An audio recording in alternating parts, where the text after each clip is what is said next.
Hello ladies and gentlemen, and welcome to The Right Opinion, the home of a twat with too much free time. And mainstream TV, a contraption that, contrary to beliefs held by many netizens, people do actually still watch. Sharks, advanced sports technology is at the forefront of a new sport that's sweeping the entire nation like a tidal wave. Sharks, this is the National Association of Bubble Soccer.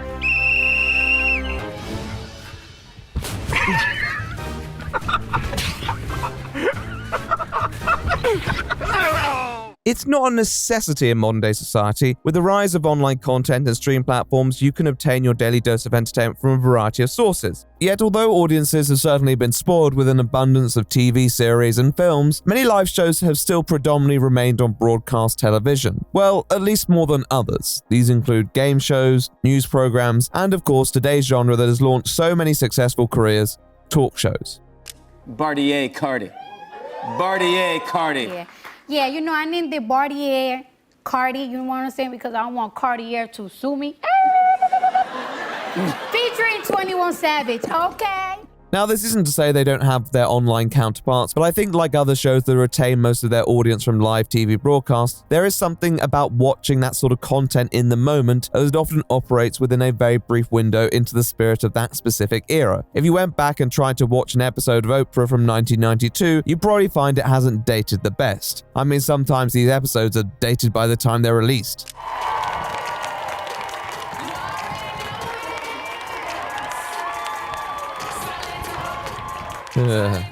I digress though. To give them their credit, they have fought hard for their place on the TV guide, and they do provide people with content that can keep them in touch with the world around them through a medium that may be more digestible than the traditional outlets. With this in mind, there aren't too many set rules for creating a successful talk show. The first rule is that there needs to be some talking. That kind of goes without saying, or with saying, I suppose. But it's also important that the person talking is relatively interesting and has a personality to present those viewing. The second rule is that there needs to be people to talk to, otherwise the host is just rambling into the void. Therefore, they'll either talk to you, the viewer, directly, or there's a live audience drafted in to cheer, jeer, or appear as part of the host's wacky shenanigans. With such a broad church of TV encompassed by these couple tenets, it's no surprise that a plethora of shows have garnered success off the very diverse interpretations of these couple key tenets, from the preppy positivity of Ellen to the necessary conflict and consequent chaos of a show like The View. You just said we don't scream at each other, right? Or is it just you that gets to scream? Okay, no, I agree. Okay, then lower your voice because we are very close to each other. And I know you come here to sell a book and try to pick a fight, but we're not going to do it today. No less, it follows that such a wide-reaching genre would spawn numerous subgenres, many of whom have their own means of engagement and corresponding audiences. One of the most significant that arose during the 90s was a style called tabloid talk shows, a controversial and divisive genre that utilized the concept of guest involvement to the maximum. It soon dawned on TV producers that hosts weren't the only people who could be interesting, and that could serve a purpose as well.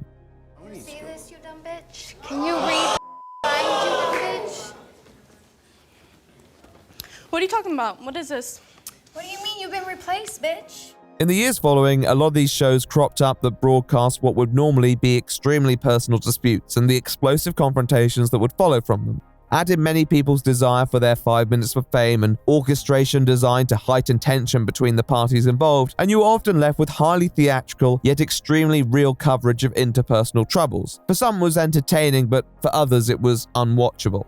Enter stage left Oprah Winfrey, the queen of TV talk shows, who some argue made the industry more accessible to tabloid shows due to the intimate nature of her own. Her often very personal statements and opinions through the guise of a large media personality caught a lot of people's attention. With that said, Oprah was also thought to not be entirely comfortable with that presentation, and sought to retain a more conventional and professional structure that wouldn't conflate her with an often turbulent genre. One of these measures undertaken was to involve experts in certain segments, and provide an extra veneer of credibility for the discourse at hand. One of these experts was an individual by the name of Phil McGraw, who held a PhD in clinical psychology. Oprah had met Phil a few years prior while working with his trial consultancy firm CSI, after being sued for statements she had made on her show relating to mad cow disease. After that, beef was settled, she offered McGraw a visiting spot on Oprah where he would be brought on to discuss questions surrounding relationships and general life hardships with her guests. With their focus being on the host, a lot of shows experimented with different styles, and not too soon after, we were asking the question, what if we had an expert in subject X or subject Y as a host, and how would that influence how they interact with their guests?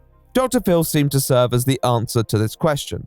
The only person in the world I've ever wanted to cheer for me was him. Look at him. The only person in the Stand up. Oh boy. Stand up. No, you're hiding from him. I want you to look at him, and let me tell you something. I want you to listen. I don't want you to go off and think about what you're going to say in response. I want you to listen to and look her in the eye and hear what she's saying. These segments proved to be extremely popular, with Oprah giving them an increasingly regular presence on her program. As this popularity persisted, Winfrey, being the business person that she is, decided that Dr. Phil McGraw's sections had the potential to be its own TV series. So in 2002, 4 years after our visiting expert made his debut appearance on Oprah, Dr. Phil was launched to impressive ratings that have maintained themselves during the show's long and illustrious lifespan, receiving multiple daytime Emmy nominations and praise from viewers who feel that Dr. Phil's more measured approach to his guests allows them to be viewed through a more human lens. However, as we've seen with other talk show hosts, what is presented is never quite the full picture. It should go without saying that TV is very selective, even more so than other mediums, and over time, Dr. Phil's show garnered more and more critics who questioned the professionalism and the ethics behind the treatment of the guests involved, ultimately culminating in a flurry of allegations made by former employees and guests towards the show's producers and, of course, the man himself, leading many to question whether the show was really a force for good. Well, ladies, gentlemen, and all complimentary variations, today we'll delve into Dr. Phil, the rise and success of the show, alongside its notable social media renaissance, while also investigating the controversy and the concomitant ethical questions of our beloved TV title at the center of today's video. My friends, let us not dwell any longer. 'Tis time to discuss the dangers of Dr. Phil. And now, ad time. When it comes to making videos, I have many weapons in my arsenal. But there's one secret weapon that's so powerful, former President George W. Bush wants to invade my house. You see, my friends, I am harboring a weapon of mass production, so it's time for me to open up and let you see it. This is vidIQ. Yes, the vidIQ. The secret weapon that helps you print out bangers like the Weimar Republic prints money. How? Let's just say it'll give you much needed help on video titles. Titles that will actually make people gaze upon its poetry. Not enough? How about some time tinkering with the algorithm so it picks up views from trending videos similar to yours? Maybe stealing some of Jay Aubrey's viewers for your own. I mean, what's that twink gonna do about it? Now you're probably worried about your enemies, your competitors, or even your friends. Maybe all three, but don't worry. vidIQ will spy on all those trending keywords they're using, with more commitment and dedication than the KGB. Now, this powerful weapon can't work if you don't work. Fort is a YouTuber who carries an empty vessel of ideas, a useless being leeching off the nectar of society. That's what. So that's it, you may say. vidIQ cannot be of any assistance because you simply do not have the imagination. I mean, it's not like it can come up with 50 video ideas every day for you, right? Wrong. Because it will. 50 ideas each day. Save that pesky thought process for more fitting scenarios like Overwatch 2. So now you're asking, how can this possibly be? You're thinking, surely there's no team of humans big enough to do all this work for you. And you're right. No team of humans could ever be big enough for such a colossal task. But what if I told you it's not humans that run this? What if I told you it's all run by a powerful AI? This AI will scour every inch of YouTube for you, providing you with all the information you could ever need about what those YouTubers are up to. But I can tell that you're worried. You're asking if this powerful AI follows Asimov's 3 laws of artificial intelligence. A good question.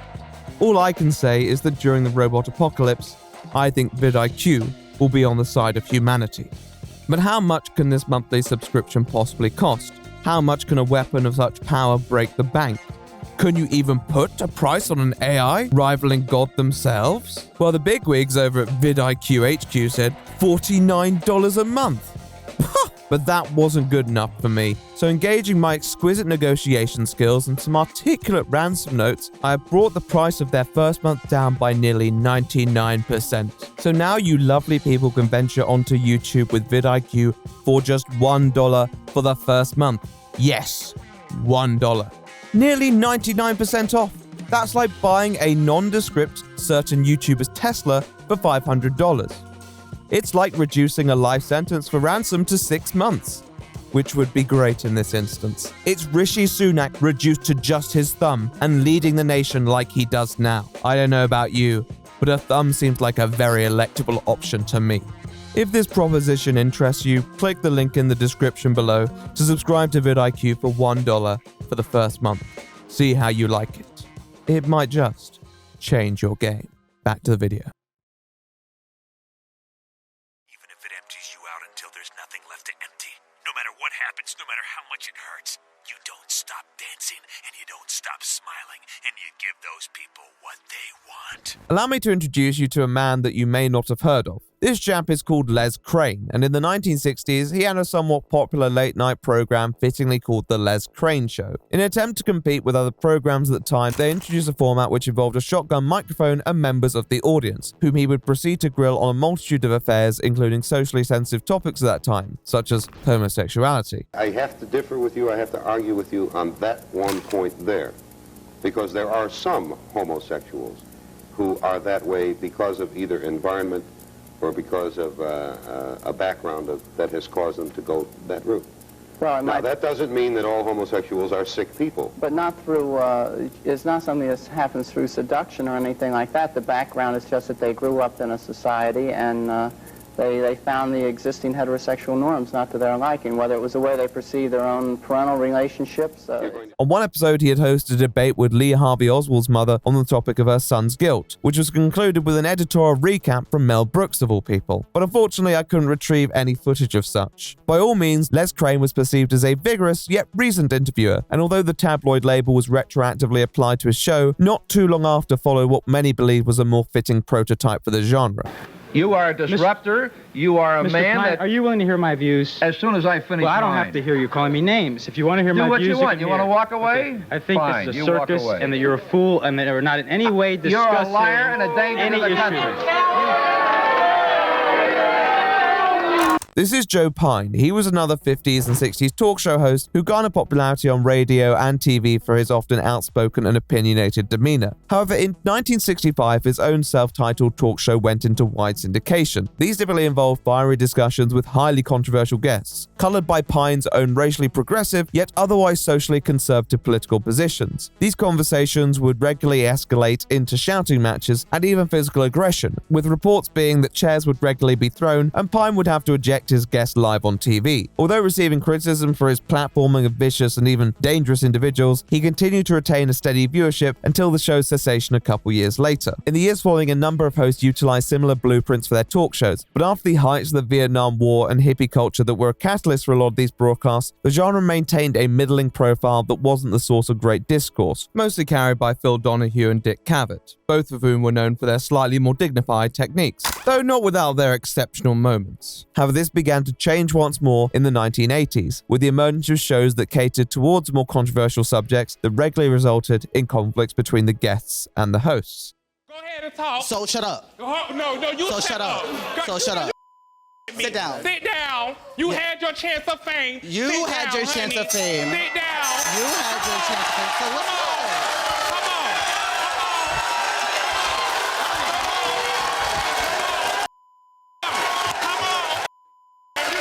Probably the most famous example of this is Jerry Springer, the syndicated show named after its host. Springer, a former lawyer and civic official, had initially conceived the show as a forum for political debate, but after a few unsuccessful seasons, Springer and his new producer overhauled this concept and decided to focus on more personal issues with members of the public as their guests, complemented by scripted sequences that would regularly escalate into physical confrontation, sort of like Oprah meets WWE. It clearly took a few notes from Joe Pine's show while replacing the political content with more sociological matters. Although the scripted sequences would eventually be scrapped, the topics were similarly contentious and were still the source of numerous controversies over the years that followed. However, the success spoke for itself, and it wasn't long before the genre was more popular than ever, featuring multiple syndicated shows with different hosts and international producers taking an interest as well. Probably the most famous overseas example in the UK is The Jeremy Kyle Show, which ran for a total of 17 seasons and was no less frenzied than its American contemporaries.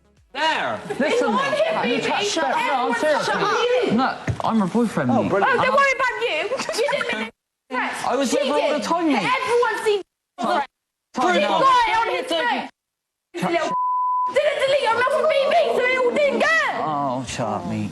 So there we go. Nonetheless, in spite of these ratings, the controversies are no less troubling for certain viewers and even businesses. As entertaining as conflict can be, many hosts played a role that could be perceived as provocative. And as a person who is also trying to present themselves as an arbiter, that seemed a somewhat compromising problem. The audience also often didn't help, seeming more like citizens in a Roman Colosseum, ready to watch whatever gladiatorial combat was about to transpire. Producers also participated by purposely choosing topics that would garner the most views, but at the same time could also cause the most damage to the people actually involved. Anyone who's familiar with conflict resolution knows the last thing you need is a large mob egging you on, and therefore this sort of TV, although entertaining for some, was deeply discomforting for others. A lot of these shows have been taken off air since, some the result of host fatigue, some the result of TV scandals, and some the result of actual deaths. Many of these shows also employed methods that were questionable in their authority. A polygraph or lie detector, for example, is always a popular piece of equipment. Its accuracy, however, is never guaranteed, yet its word was treated like gospel on all of these programs. In the case of the Jeremy Kyle show, it was taken off the air after a guest who was known to have suffered from depression took his own life following his appearance and failure of a polygraph, of which Kyle persistently insulted his guest and branded him a serial liar,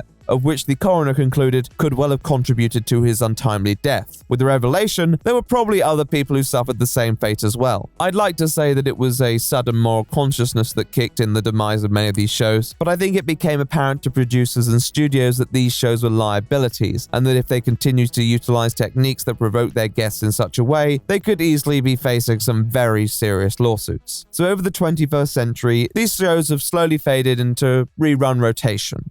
But what could have taken its place? Well, this is where Dr. Phil makes his grand entrance. When he arrived on the scene in 2002, this sort of content was just passing its peak, but still pulling significant ratings. The market was pretty saturated, and there were more than enough talk show hosts for viewers to choose from. The only real thing he had going for him on paper was his qualifications and the backing of the behemoth that was Oprah. However, he'd need more than that for the sort of longevity that she had enjoyed. What would he do to ensure that? Well, let me introduce you to Dr. Phil.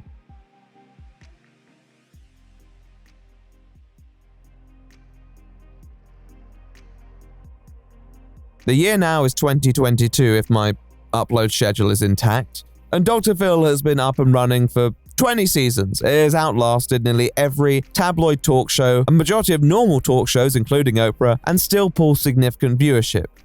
He must have done something right. You call people trailer trash or rednecks. I have. Okay, 90% of people are stupid. There should be a law passed against stupid people. Well, you better hope that isn't true.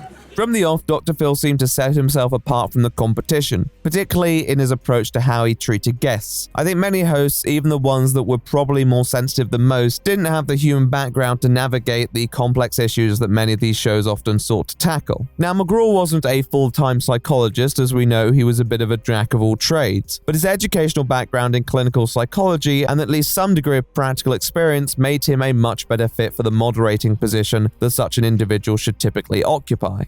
You also said women are really emotional and men are logical. And I got the sense, and I'm just asking you, tell me what you think. I'm not trying to, I just want to know where you come down on it. You said that as though logic is at this level and emotion is at a lesser level of functioning. Is that how you think he feels? Psychology isn't just about knowing all these behavioral terms or knowing how to approach them. Honestly, that would make pretty dry TV. A lot of the art is in being able to deconstruct people's behavior and language to reach the core of how they're feeling. The truth is, a lot of people don't say how they're feeling, particularly in these situations when their behaviors or beliefs may be challenged. It's a very interpretive job and requires picking out certain details that you may typically overlook in everyday conversation. Now, I'm sure Dr. Phil has his own style. However, when the show started, he definitely demonstrated this ability, and this often allowed him to connect with his guests more successfully than others from around his time. And you feel guilty about this, don't you? Mm-hmm. You feel guilty about where she is and what she's doing. Yes. Do you? Because you guys say we're kind of blaming ourselves for this. All right, have you intended to sabotage your daughter? No. Have you intended to make her stubborn? No. Non-compliant? No. Disobedient? Rebellious? So we need to put blame out of this. Parents don't need to be feeling blame about this.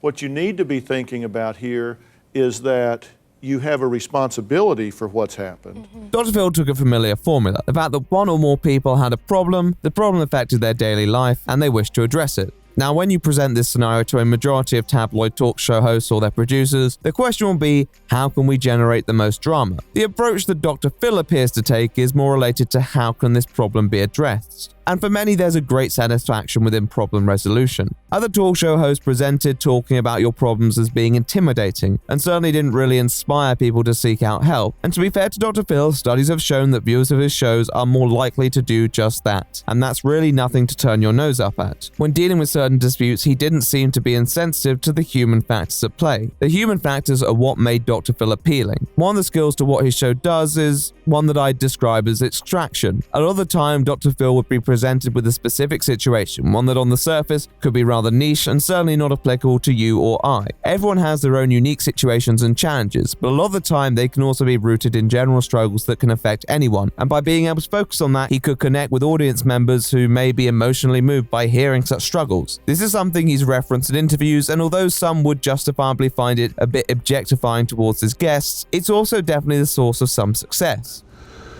What I'm recommending is empirically supported in the psychological and psychiatric literature, and I don't diagnose people. And I say very clearly, I can't diagnose you here. I would have to complete a lot more interview than I have time to do. I would have to do a battery of psychometric tests. I'd probably have to do a brain workup and some lab work, and I can't do that here. Now, on the short list of my considerations, if I was doing it, might be the following. But these are things you're going to check out when you leave here. And so they look at that and say, you know what? I think this guy's checking all the boxes. Yeah. Well, so it just seems from that explanation that what you're doing is more for everybody else than for the person sitting in that chair, maybe. They're teaching tools. Yeah. Everybody there is a teaching tool. If I'm talking to you, it's a trade-off. You get up close and personal focus and lots of resources, because I have a blue ribbon advisory board with the top minds from the top learning centers in the country. I do think it can help to put individuals more in touch with their own mental health, with mind to the fact that such information should be handled carefully, which we'll put a pin in for now. Did it never occur to you that, you know what, I'm putting myself first and my need to vent and my need to explode, I'm putting that ahead of my children's best interest. He yells at me too. You don't get it. I hope all of you at home get it, but you don't get it. The angle that Dr. Phil adopts is also really important for audience retention. There are lots of causes for people's mistakes and misdeeds, some of which we'll never understand. However, Dr. Phil's focus on personal responsibility is universal. I wholeheartedly believe good people can do bad things and learn from them. At the same time, the only way to properly grow is to accept responsibility, because if you assign all rationale for your behavior to external circumstances, you're admitting you don't have control over your actions. Personal responsibility is the driving force for change, and by focusing on that, Dr. Phil ensures that his show has the ability to find the solution within the problems presented. In discussing people's specific problems, McGraw always managed to approach it from a perspective that gave it mass appeal, retaining its educational grounding, while still speaking directly to the guests. It was accessible yet challenging. I don't doubt it has probably helped a fair few people in not just understanding themselves, but possibly being more empathetic to those around them, and in possibly recognizing those same signs.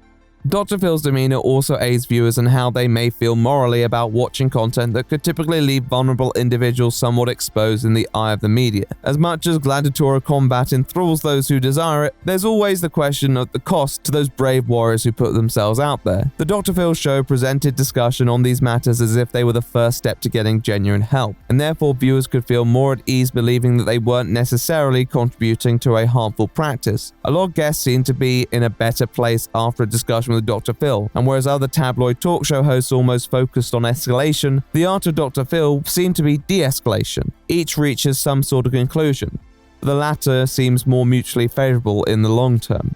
I think in this case, Dr. Phil carved out an industry niche like very few others, the show that took a genre nearly done to death and subverted it. and started its own trend, this being what some branded as self-help TV, a more conscious way to approach issues that had previously been treated with apathy and even provocation on mainstream television.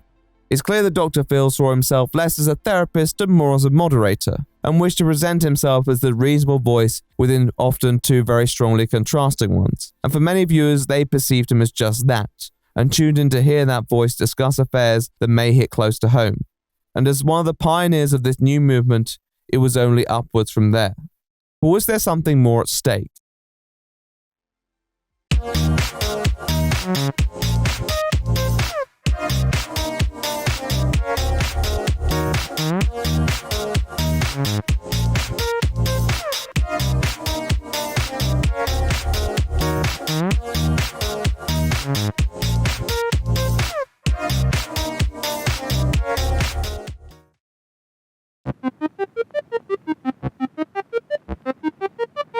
One of the common appraisals of Dr. Phil is that he was clearly an intelligent guy, and there was little doubt about that. The dude knew how to present a TV show, and as the ratings followed suit, he enjoyed success that even rivaled his superiors. And over the coming decades, he would only grow his influence as a cultural icon. At first, many viewers did consider him of the more academic cloth, particularly with his background and experience. However, professional psychologists seldom have illustrious TV careers, because the topic is often at odds with a lot of the principles of entertainment. I think McGraw identified this pretty quickly, and in interviews, he didn't tie himself too closely to the occupation, more emphasizing his nature to inform people to go and receive proper help.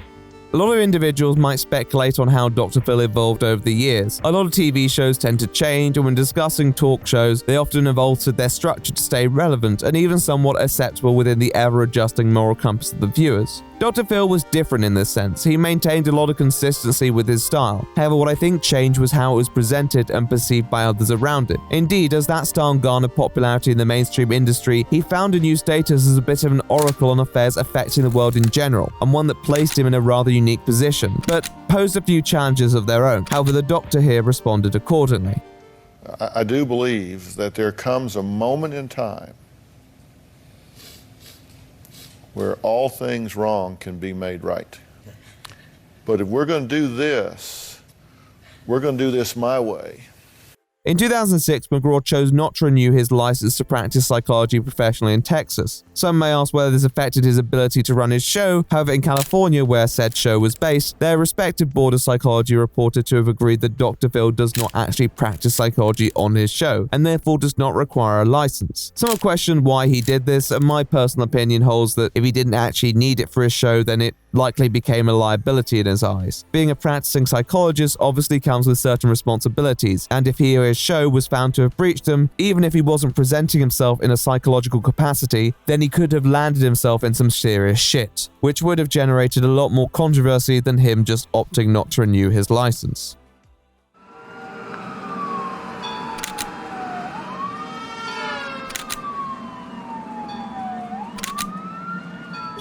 A lot of people found this out during Britney Spears' life crisis in 2008. During a stint where she had been hospitalized, her parents, clearly eager to support her, invited Dr. Phil to her bedside, an invitation which he readily accepted. However, after his visit, Dr. Phil decided to issue a public statement, expressing an urgency for the troubled pop star to receive medical support. This was met with disappointment from Spears' parents, who expressed that McGraw had violated their trust by issuing a public statement, and it was even alleged that a complaint had been filed to the Board of Psychology that McGraw had practiced psychology without a license. Now, there are a few more layers to this than a lot of press reported at the time. Dr. Phil did actually know Britney's parents in a personal capacity and claimed to have attended the hospital as a friend and not a therapist. Nonetheless, it still engendered a lot of discourse about his responsibility as a public figure and his outspoken reputation on mental health, with many asking the question of whether he had actually breached his responsibility as a confidant. Dr. Phil did actually issue a response to this on his website, where he clarified he did not practice psychology and had no intent to practice it in the foreseeable future. It definitely showcased the dichotomy with how many audience members viewed him and how he viewed himself. And in spite of these statements, many still held him as an expert in his respective field. And to be fair, it's not like he disagreed. In his statement, he still drew attention to the fact that he had decades of experience and a PhD to show for it. He was still a doctor after all. Although Dr. Phil didn't seem to change in his approach towards guests, not too long after dropping his license, McGraw seemed to expand his franchise. Many continued to utilize the notion of expert advice, including the show The Doctors, which, although not featuring McGraw, was created and produced by him. The Doctors is another talk show that leans more into the general medical issues and was relatively successful, being cancelled in 2022 after 14 seasons. Another recent show, House Calls with Dr. Phil, once more uses a trope more associated with traditional doctors who may be called to a patient's abode. Though looking at the state of healthcare nowadays, I'm surprised we didn't get phone calls with Dr. Phil. He also launched the company Doctor on Demand, which allowed individuals to schedule appointments with medical and psychological professionals. I'll say that it's a good thing he was providing a platform for more licensed experts, but I also think it's indicative of the fact that he still enjoyed his status and wanted to make the most of it. The truth was, whether he felt like a practicing psychologist or not, it was clear how other people viewed him. The other reason why there aren't a lot of TV figures in the realm of Dr. Phil's is because of the sensitivity of humans themselves and the trouble that can cause. Dr. Phil was no stranger to that either. In fact, even as most successful, he could be facing multiple lawsuits, mostly from disgruntled guests who were unhappy with their portrayal of the show. A large majority of these lawsuits were fairly quickly dismissed, with judges finding the coverage provided by Dr. Phil was fair and McGraw's language being protected under the First Amendment. Dr. Phil occupied this near bulletproof position, where his words were viewed as holding a significant amount of weight, yet could never officially bear that much responsibility as he operated and presented the show as a talk show host. He may not have changed his method, but he had definitely shifted his image towards a more business-oriented model that provided him with more protection. He would regularly make TV appearances and stage interventions with other celebrities, ordinary people, or washed-up TV stars, obtaining this messiah-like status amongst many as the guy who would fly in and rescue you from your lowest point, or give you a good pep talk at least. As the halfway point between medical professional and entertainer, Dr. Phil had occupied a position in the media that enabled him to develop his brand with extensive influence, while maintaining an audience who respected his approach to sensitive matters. It was a devastating combination, and it seemed like there was very little that could undo it. However, would the necessity to occupy two quite conflicting positions pose a challenge as the media landscape evolved? Well, let's find out.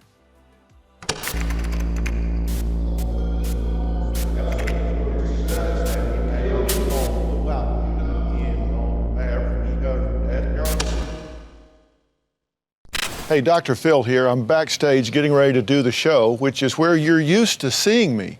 But in the virtual world of computer games, I can be somebody completely different. I can be Super Mortal Phil, defender of my countrymen, and a super stud who gets to have cool hair while playing. And in this virtual world, I'm agile, powerful, and I never have to do what my wife said. As noted at the start, this sort of content has mostly found its footing within the airwaves of mainstream television, and throughout most of its early lifespan, there was nothing that could really change that. However, over time, with the increasing influence of social media, opportunities presented themselves for TV networks to advertise and possibly garner new viewers. It also served as an archive for viewers who may have missed the show or wanted to rewatch popular clips without too much inconvenience. With this in mind, it's not hard to see why the Dr. Phil show was one of the earlier TV shows to set up a channel on the budding website known as YouTube. A platform like YouTube provided the perfect opportunity for success. At its inception, it only really allowed for shorter clips, which I know is hard to actually remember, but for a TV show like Dr. Phil, this meant that snippets of the show could be put online to hopefully reel new audience members in. However, at that time, YouTube was much more oriented towards homegrown content, and although the Dr. Phil producers tried their best by publishing multiple interviews with famous names, using clips often addressing trending topics, and even having McGraw respond to comments in his own YouTube series, nothing ever quite went viral like they may have hoped. This did not deter them though, and over the years they continued to upload content that cultivated an audience, and as YouTube became more palatable to mainstream sources who were able to upload high-definition content, and with users becoming more intrigued by subjects of Dr. Phil's episodes, the view count seemed to begin to pick up significantly. This was definitely aided by the rise of the early commentary genre that specialized in talking about other people, particularly those who may have been slightly more eccentric than the average Joe. It certainly paid off. It's just so fascinating when something catches like that girl. What is her name, the Catch Me Outside girl? Danielle Brigoli or something? Yeah. Something like that, yeah. Because I didn't know her as the Catch Me Outside girl. I knew her as Another emerging trend was the nature for the internet to bestow meme status onto people. Now, this had its roots in something quite usual. Our culture has always enjoyed making overnight sensations of relatively unknown figures. However, the internet certainly made this easier, targeting people who stood out from the crowd, whether that be due to their behavior or just their appearance. Now, in many ways, this could be quite fortuitous for someone like Dr. Phil, whose content was built on dealing with often challenging personas. But often to acquire such a status, a person needs to be a perfect storm of characteristics that hasn't been seen elsewhere, and those sorts of people are a rare breed. With that in mind, I'd like to introduce you to someone by the name of Danielle Bregoli. I'm pretty violent. I mushed her in the face because she wouldn't get out of my face. Either I'm breaking down her door or she's breaking down my door. I don't stop till I start seeing dents in the door. Danielle Bregoli was like many Dr. Phil guests, a troubled youth who possessed serious behavioral issues and externalized them in a way that many youngsters have a tendency to do. Dr. Phil often showcased troubled teens on his show, and on paper, the premise of her appearance was not exceptional. However, paper can only account for so many variables, and when she took the stage in early 2016, it was clear that this was not going to be any ordinary episode. I ain't gonna lie, there's no reason to lie. Everybody know already, like. What do you say to yourself that gives you the right to take somebody else's car? I'm talking to be sliding. You mean? That's what makes me want to take the next bitch car. What now? I'm sorry, I didn't get that. Are you speaking English?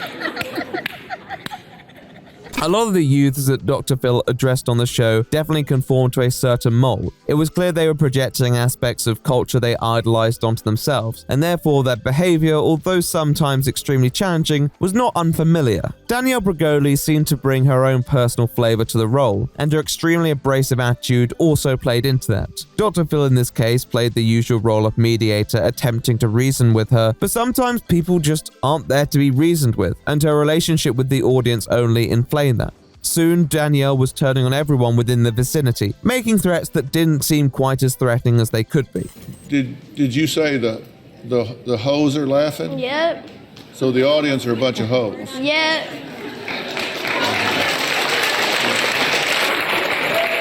Catch me outside, how about that? Huh? Catch me outside, how about that? Catch you outside? What does that mean? What I just said. At first, it didn't pick up too many views, but over time it garnered traction, and eventually the famous quote at the end of the video became noteworthy to many online observers. It wasn't long until her antics were provided international coverage and memes started cropping up all over social media that made a mockery out of her language and demeanor, amassing online notoriety. Although the show was instrumental in the facilitation of this popularity, Dr. Phil wasn't really at the center of this discourse. Only one person really mattered, and that was Bregoli. However, she definitely started something online, and not too long after, a new genre for aspiring commentators presented itself.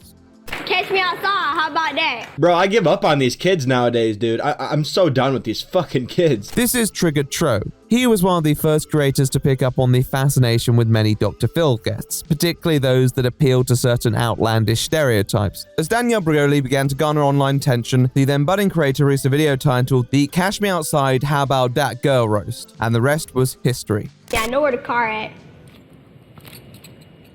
You know where the car at. Did you go to the 5th grade? Did you go to the 5th grade? Did you go to the 5th grade? 5th grade? 5th grade? God damn, Dr. Phil straight roasted her ass. Did you go to the 5th grade? Dr. Phil, more like Doctor, you gotta fucking chill. The then less than 2,000 subscriber creator had struck gold, and he only continued in that direction for the following year. That is childish and immature behavior, and Now I get to leave. yes, you do. No. Don't let the door hit you in the ass. Oh my God, what a savage. I didn't realize Dr. Phil was such a gangster. Dozens of Dr. Phil videos became the focus of online content, reaching more audiences than ever, and the producers, as they always have been, were sure to cash in on this new opportunity, publishing more content on the platform than they ever had before. Today on an all-new Dr. Phil. You're ugly, you're disgusting, I'm gonna kill you, give me $200. Damn! Dr. Phil's a stone-cold savage! I didn't know Dr. Phil would come after you like that. I mean, he did try and break into my house one time. I want the money. I'll raise enough hell till you give in and give it to me. What do you think of me now? Yes, Yes, Dr. Phil, get it! It seems this genre of content had given Dr. Phil a fresh wind, a relevance amongst a new generation of viewers who wanted to engage in that content. One of the greatest drawbacks to mainstream television is that many believe it doesn't appeal to younger people, and at the end of the day, they're the future older people. Yet less than half a year after Danielle Bregoli's first appearance, Dr. Phil enjoyed over 150 consecutive weeks at the top of the syndicated TV ratings, beating out Maury, Wendy Williams, and yes, Ellen. With this in mind, it's clear that Dr. Phil had captured the attention of a new cohort of viewers, and it wasn't long until he signed another contract extending the series until 2023. Everything was going right. Are you one of those parents who uses the TV as a babysitter next to mom who can't? With the help of social media, Dr. Phil seemed to have pulled off one of the more impressive feats in television. He managed to make his content relevant to a new set of people, and it seemed they weren't going anywhere. He subsequently leaned into this reputation, appearing on a variety of internet shows and even co-hosting PewDiePie's popular meme review series. Take it away, Doctor. Hey everyone, it's Dr. Phil here, and I am hosting Meme Review. It seems his stoic, tough love style had become beloved by a fresh demographic, all of whom had a platform to access this content freely. However, social media can go two ways, and as much as they may love you one day, they may hate you the next. Internet culture moves quickly, even more quickly these days in fact, and about as soon as Dr. Phil was popularized by the content he and others post online, more critical eyes were drawn towards him, finding a lot beneath the surface. It will be no surprise, given everything said thus far, that Dr. Phil wasn't without his enemies or his critics. In fact, he has been subject to severe criticism from medical professionals since the inception of his show. That can't be a surprise really, given that his technique isn't actually one that's favored by most working in that profession. Every parent should know the warning signs. For the most violent of criminals, there are 14 traits of serial killers. Now meet parents terrified of their own young son who has 9 of the 14 traits. Criticism of Dr. Phil has been present since the show's launch in 2002. He was condemned by the National Alliance on Mental Illness after McGraw delivered a scathing public psychological analysis of a 9-year-old in 2004, with academic commentary on his techniques not exactly changing since. However, these narratives never had much impact because a majority of academics are on the fringe of popular culture at least, with many operating strictly within their fields. 10 different psychological boards could condemn you, and it wouldn't mean anything if they didn't receive any coverage. So while Dr. Phil primarily occupied the realms of television, he was mostly immune to such commentary and controversy, in spite of the numerous lawsuits and claims all the way up to 2017. You search Dr. Phil on the TV, and the only result you'll find is the big man himself. However, this isn't quite the case with online search engines, in particular YouTube, where Dr. Phil isn't the only person talking about Dr. Phil. Yes, you see, whereas previously the closest that most academics could get to having a public platform would be an opinion piece in the New York Times or an interview on MSNBC, there was now a whole website dedicated to allowing them to upload their thoughts on their specialist subjects. Now, like with any learned commentator, the trick is to make sure the topics you're talking about are somewhat relevant to the audience. And given that Dr. Phil was indeed very relevant, many began to open up discourse on his methods and their success or lack thereof. These took form of articles, YouTube videos, anything that gave an individual a way to express their feelings. So if Phil McGraw says it's not therapy, and he's not practicing in any way, what is it? Kind of back to my original point. It's really just entertainment. All the seriousness with an insane amount of sound effects and transitions and just editorial nonsense. My whole life changed the day I met Jazz because she's the most spectacular woman I've ever met. It's no wonder people forget these are real human beings. The editing turns it all into a cartoon. Most of this began to circulate around the start of 2019. Funnily enough, this wasn't during any specific drama, more likely a product of Dr. Phil inertia and the fact that people were growing more critical of prominent media figures in general. McGraw had always accepted that he was a bit of an outcast from the industry, but I do think these criticisms were somewhat contradictory to a lot of public opinion that had definitely heralded him as this universal problem solver, particularly that which questioned the general morals of the show. What did Dr. Phil have to offer other than an interesting premise for its time? Okay, it's good to meet you. Hi, it's nice to meet you too. Now, tell me what you mean when you say you're the reincarnation. Because Pocahontas was my 13th grade grandmother, but her soul, I'm sharing her soul in my body. So you can feel her presence in you. Yeah. It's difficult being any sort of public figure and dealing with issues that are often deeply personal. You're handling sensitive information, and one of the drawbacks of Dr. Phil's show is that no matter how good he could have hypothetically been, the program was still designed to bring about drama, even if he wasn't. And people began to pick up on that. Television and therapy have always seemed somewhat opposed to each other. Although it's important that there are people prepared to be open about their struggles to help others, it's still a subject that needs to be handled with sensitivity and care. And given the fact that some of these people were not even on the show by their own volition, particularly children who are likely brought on by their parents, it's hard to see the benefit that was derived. Simply put, you wouldn't see this sort of drama in a private therapy room because TV cameras and the presence of a large public audience always encourages people to act more defensive and even aggressive. Now I have a career and I'm famous. Like, that's what happens when you get famous, you cut people off. Seriously? Everyone's upset with it, maybe because you guys aren't relevant either, so you don't understand.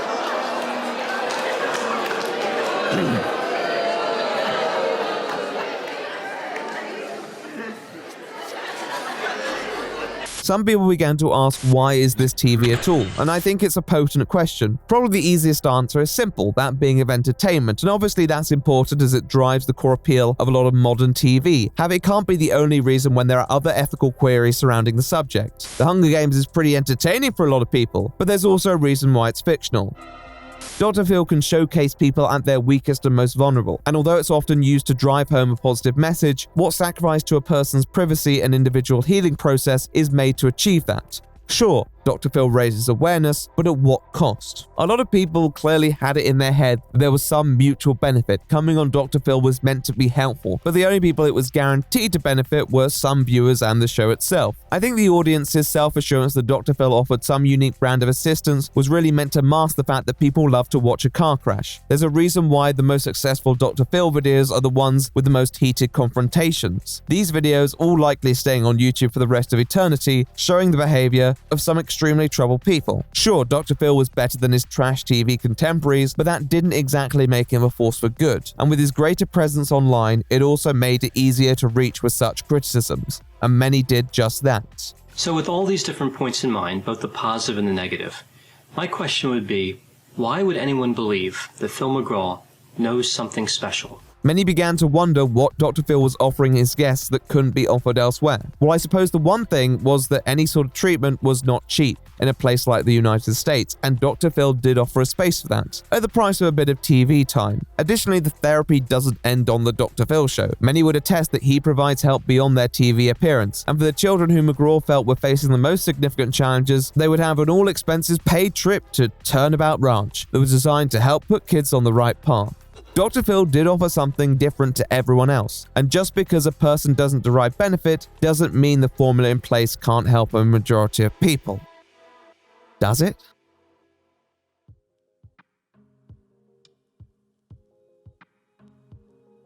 Okay, let's say the concept behind Dr. Phil is inherently flawed. There was no way that a show like this could possibly work in favor of every guest because of how the public spotlight affects you. It would be fair to question its status on the principle alone, but is it fair to tar the entire show with the critical brush? The least that some would argue is that McGraw and the producers involved did their best to mitigate the negative impact that may be drawn towards individuals who were involved with the show.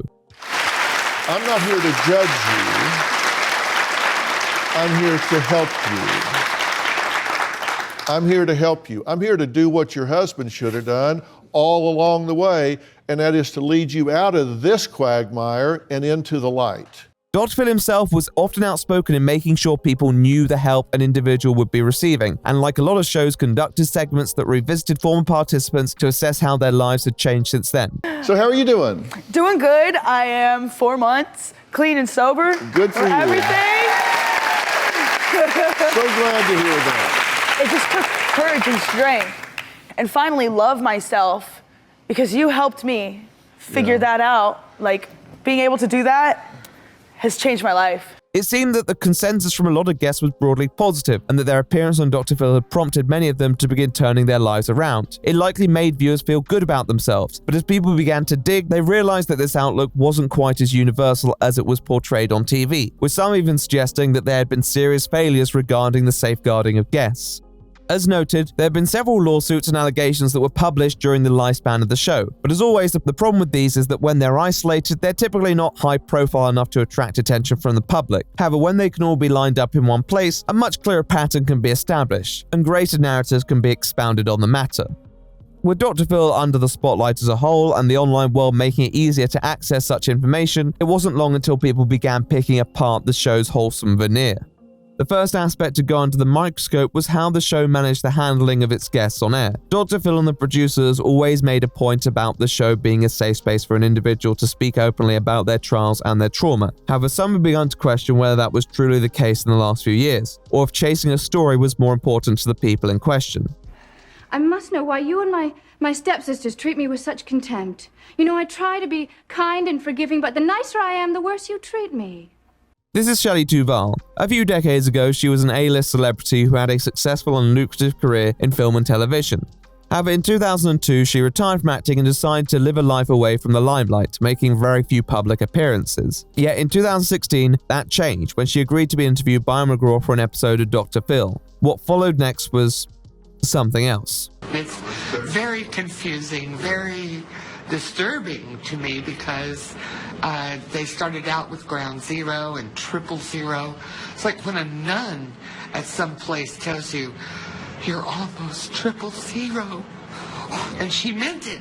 And anyway, and everybody was already listening in on me, even from Santa Monica. It should go without saying that what Duvall was experiencing was a serious episode of a mental breakdown, and she was in a clearly compromised state to which it would be questionable whether she could even understand what was happening in that moment. Throughout the interview, McGraw continuously encourages and attempts to aid Duvall in finding help, for which Duvall seems incredibly reluctant. I want to check everything out. I want to make sure that you're healthy and that you're feeling right, thinking right, sleeping right, eating right. Do you take any medication? No. Will you quit trying to pin me with, she's a heavy drinker, she takes pills? It's in your head. Come on, I see the V at the top there. Yeah, I got a bald head. That's a goose.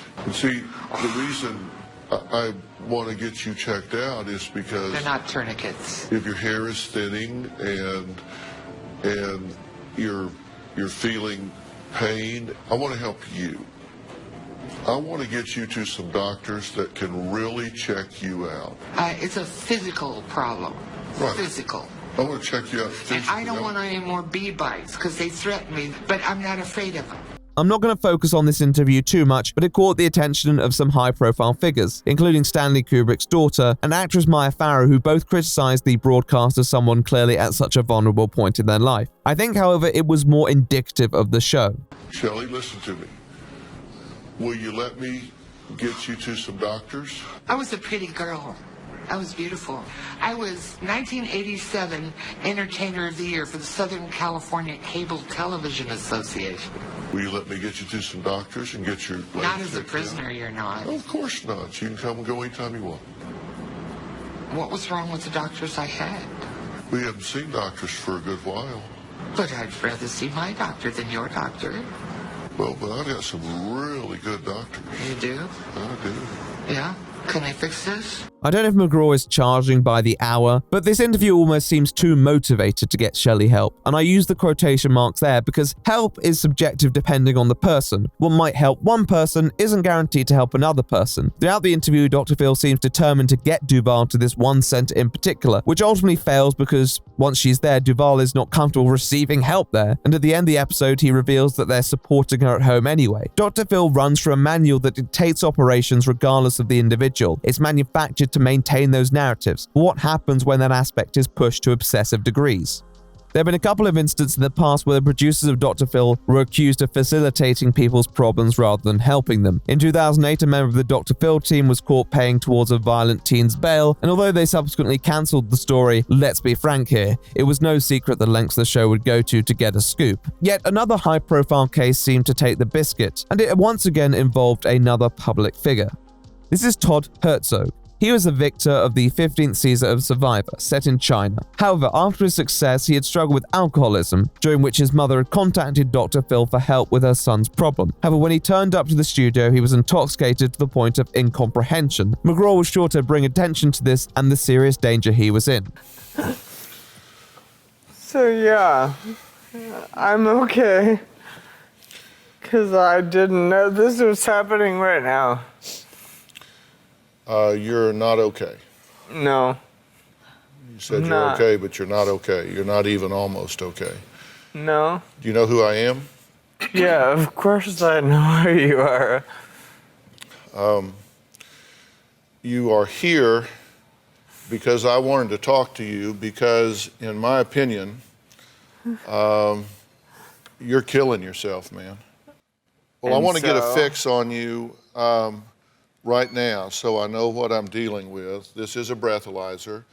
I want you to blow into it really hard for 5 seconds when I tell you so I can see where you are. Once again, after a brief consultation, Dr. Phil emphasizes how he's going to find him help. And to be fair, in this case, it's probably not the wrong sort of help. And after receiving treatment, Todd makes his appearance on the show as a sober individual and expresses his gratitude for the intervention. However, a couple years later, in 2016, he appears on the show once more after relapsing. At 2:30 this morning, you had a blood alcohol level of 0.432.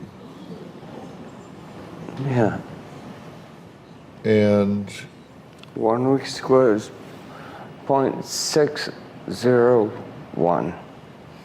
Yeah, that's death. That's death. That's death.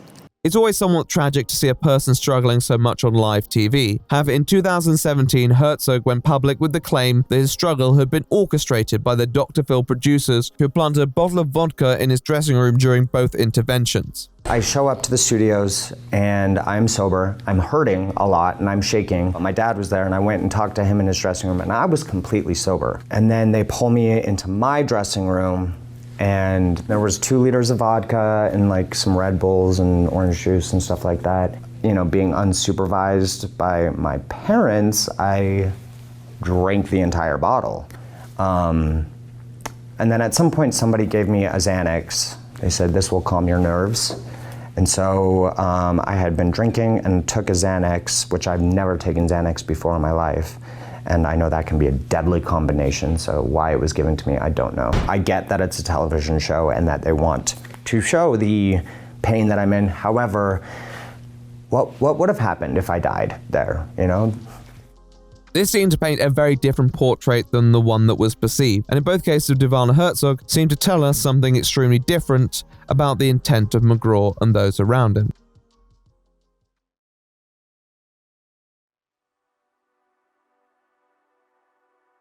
The irony is that perfect television is often the moments that probably shouldn't even be there. People want something that is raw and real, and often that can't happen naturally in front of a TV camera. So when it does, it's all the more powerful. In the case of Herzog and Duval, what we saw were 2 people who were clearly suffering from something serious, and its coverage, for many, was extremely riveting. However, in both cases, it's fair to question how fair it truly was. Is this gonna be a murder? Are you gonna murder me? It looks deserted. Leave me alone. I don't want to be murdered. We would never murder you. You stop driving, and I'm gonna have a cigarette. Okay. Fire hazard area or no fire hazard area. Okay. If you're smoking, there's Patrick Reynolds warned me about you.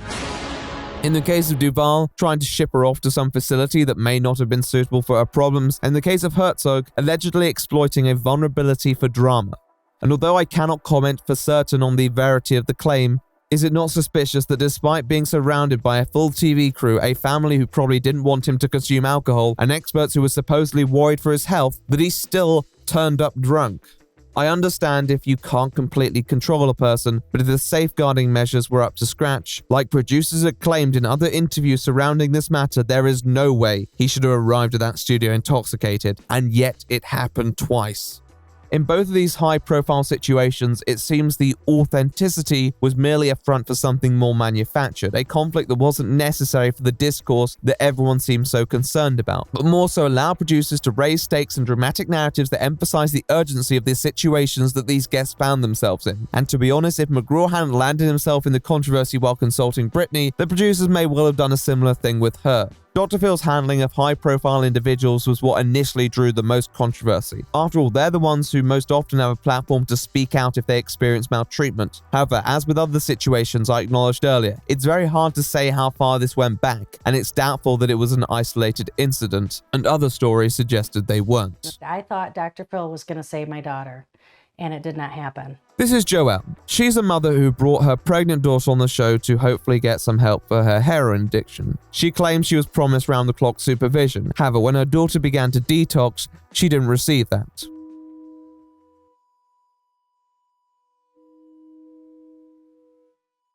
After about 4 hours, Caitlin decided that she was going to leave, and we needed to go to get her something so that she would not withdraw because it would hurt the baby at that point. Not receiving help for 4 hours at a hospital and fearing for the safety of the baby, Joelle felt she had no other option but to get her daughter immediate relief from heroin, at which point they were transported to Skid Row with the camera person who filmed the entire ordeal. They're arriving now.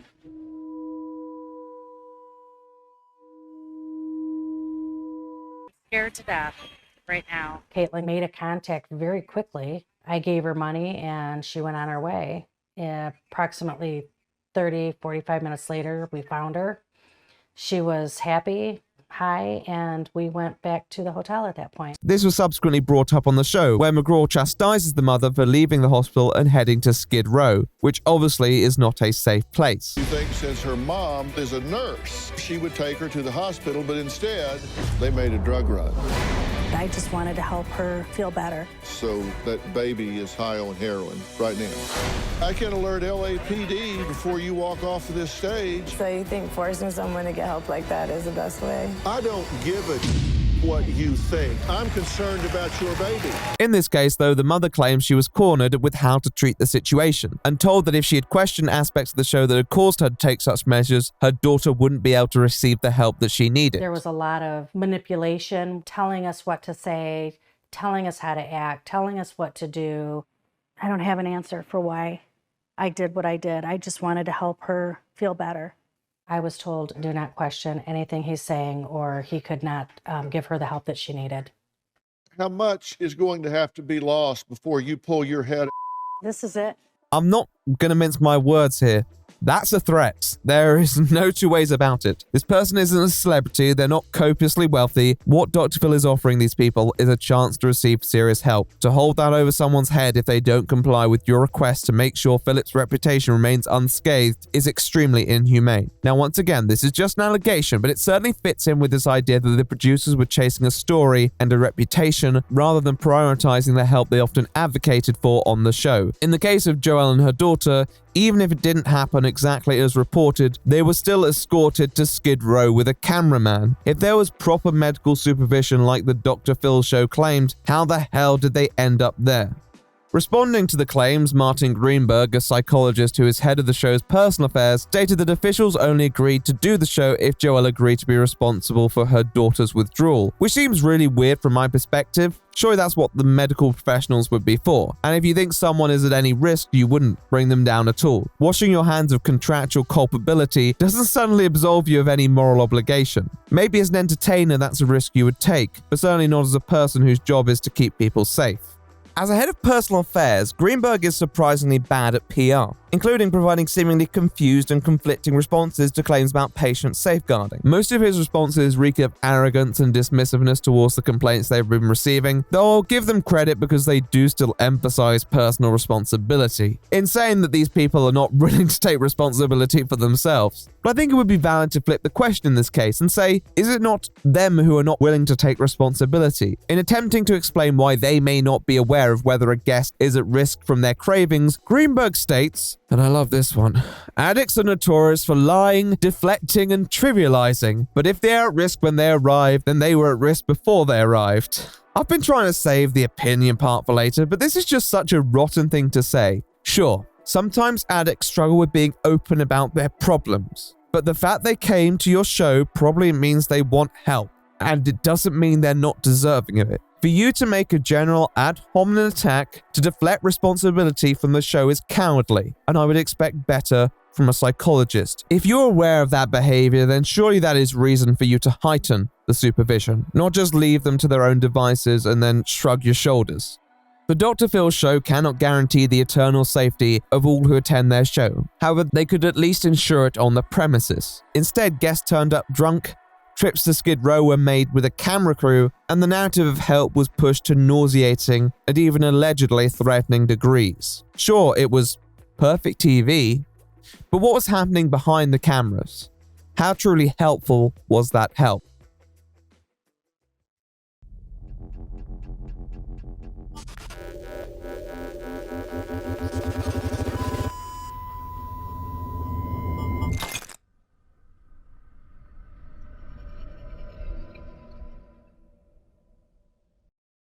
I want the help, but I don't like the way this is going, but I don't think I ought to have to do this right here, but I don't think we ought to not be able to talk about this or that. There is no but.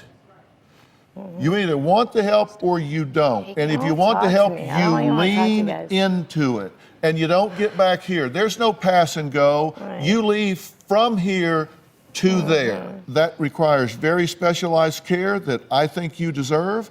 I want you to have that help. I want this baby to have that help. I am offering you the best help, in my opinion, in the United States. Right. And please. But just say yes. Stop talking to me. I'm not here to be unfair or ignore the greater picture, and I do want to acknowledge that there are plenty of people who will credit the Dr. Phil show for the difference it has made in their lives. In discussing the subject of addicts on the show, Greenberg says the only change is they are one step closer to getting help, typically help they could not even come close to affording. Greenberg presents the help the show is offering as a privilege. Now, I know the health system is pretty broken and that in many ways it is a privilege to be seen so quickly. With that said, it's a mutual thing. Greenberg speaks like it's an act of charity, but really it's the least they can do for people who fuel their daytime ratings. In defending the show, Greenberg admits that appearing on Dr. Phil is a step towards receiving the assistance many typically desire to conquer their demons. But Dr. Phil isn't the endgame. He's the middleman, and the success of the TV show has given them the power to also find treatment for their subject. Now though, to touch on the fact that healthcare on this front can be very expensive, as Greenberg acknowledges, there is a financial factor behind the show, and Dr. Phil has never really ran on a patient-based formula. Yes, my friends, there is a mystery third beneficiary to the sort of service being offered by Dr. Phil, that being the treatment facilities that these people are sent to, many of whom advertise their relationship with the esteemed Dr. Phil. If certain people can afford it, these places have just been given the promotion for the help they offer. When a guest comes on, Dr. Phil will sometimes express to the viewers exactly what treatment facility that person is being sent to and the positive difference that it will make. Such promotions are like a sponsorship really, and many media and even YouTube figures do sponsorships with some very curious companies, and most of us know that we need to take them with a grain of salt. Dr. Phil, like many people, is a guy who is attempting to acquire the bag, and honestly there are worse things that he could promote. if you're looking for something to do that's fun, relaxing, and good for your brain, I have a perfect way for you to take a much-needed break, and it's right on your phone for free. It's an app game called Solitaire Grand Harvest. Now, I have two guests here who say they play and love this game. At the same time, such an endorsement does come with a degree of responsibility, especially given the sensitive subjects that are often handled. Was that due diligence being performed? Well, the show seems to have agreements with a few facilities for treatment, which Dr. Phil of course sings his praises about, and maybe they're perfectly qualified people, but there is a quite close relationship between Dr. Phil and a lot of these places. Now, one size never fits all, and there will always be people who will not find recovery in a treatment center. And although I think there have been instances where McGraw was a little too enthusiastic about specific clinics, see Duval, I understand that having a close relationship with specific places is probably for the best, as it would allow one to maintain the highest quality of treatment. However, was that high quality being delivered? The problem is that once you tie yourself to specific institutions, if the reputations of these places do come under scrutiny, it can reflect on you, even if you're not involved in the management of the facility itself. Obviously, there are factors that people can't be expected to be aware of. Yet over time, some believe this should have been fairly obvious. Dr. Lawless, stand up, would you please?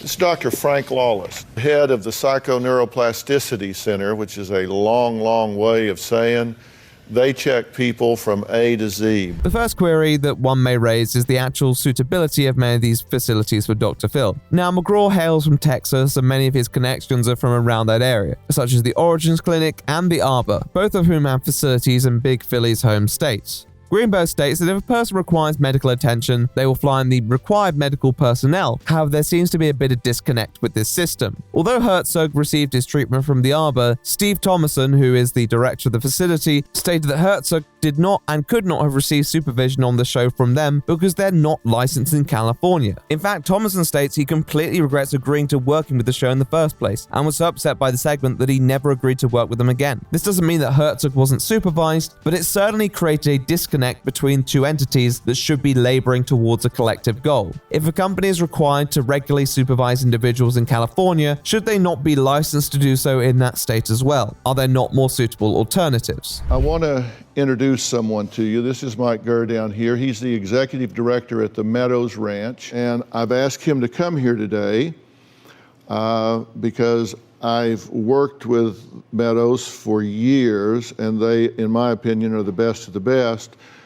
And I wanted you to have an opportunity to sit down and talk with them and see if you feel like this might be a good opportunity for you. You can't exactly blame Dr. Phil for involving prior business relationships in his present-day ventures, especially if he holds them in high regard like he regularly claims he does. However, business shouldn't really be the central matter of the TV show, yet that's what some believed it to be, particularly given Dr. Phil's presence as a brand. The Boston Globe, who had published some of the most critical content of McGraw during his social media renaissance, touched on this in a 2017 article when covering the recent Dr. Phil Path to Recovery VR headset marketing shebang. You're going to see on the screens what Eric is seeing in the goggles. Now, this is pre-recorded. Okay, Eric, look up. Now look to your left. This is what he's seeing. Now, what I've done here is I've put them in a bar situation. So while they're in rehab, they're sitting talking to me in a bar. Now they're sitting, and this is actually in my backyard. The Dr. Phil Path to Recovery VR headset is a system that supposedly aids addicts with an interactive form of therapy with the man himself. Although admittedly hard to establish, there is no epidemiological evidence to show that it is successful. But the Boston Globe claimed that there was one distinctive benefit, that being the Dr. Phil namesake. In reports, one potential client had informed the publication that the selling point presented to them had been just that, being told by the vice president for product sales that our job is to get your phones to ring, and the admissions hopefully follow. In essence, if you use the product, Dr. Phil is more likely to involve you on the TV show. The crew at Dr. Phil swiftly denied this, citing the fact that only 2 centers that used the product had even been mentioned on the TV show, and they never made promises. Nevertheless, they evaded responding on the matter of the actual comments made by the sales VP, and their response doesn't really contradict the report. It was never claimed that any promises were made or that a mention was guaranteed, and using a reference who had been mentioned thus far isn't proof against what will be mentioned in the future. Whether the VP was acting beyond his brief is certainly up for debate, but it's hard to doubt that comments were probably made. The Dr. Phil show always pursued the image of the program that was willing to put the mental health of its guests at the heart of its message. However, in many cases, it was clear that there was a conflict of interests, and what may be best for the show and those behind it may not be the best for the guests. And on closer analysis, in some cases, the places promoted were very questionable indeed.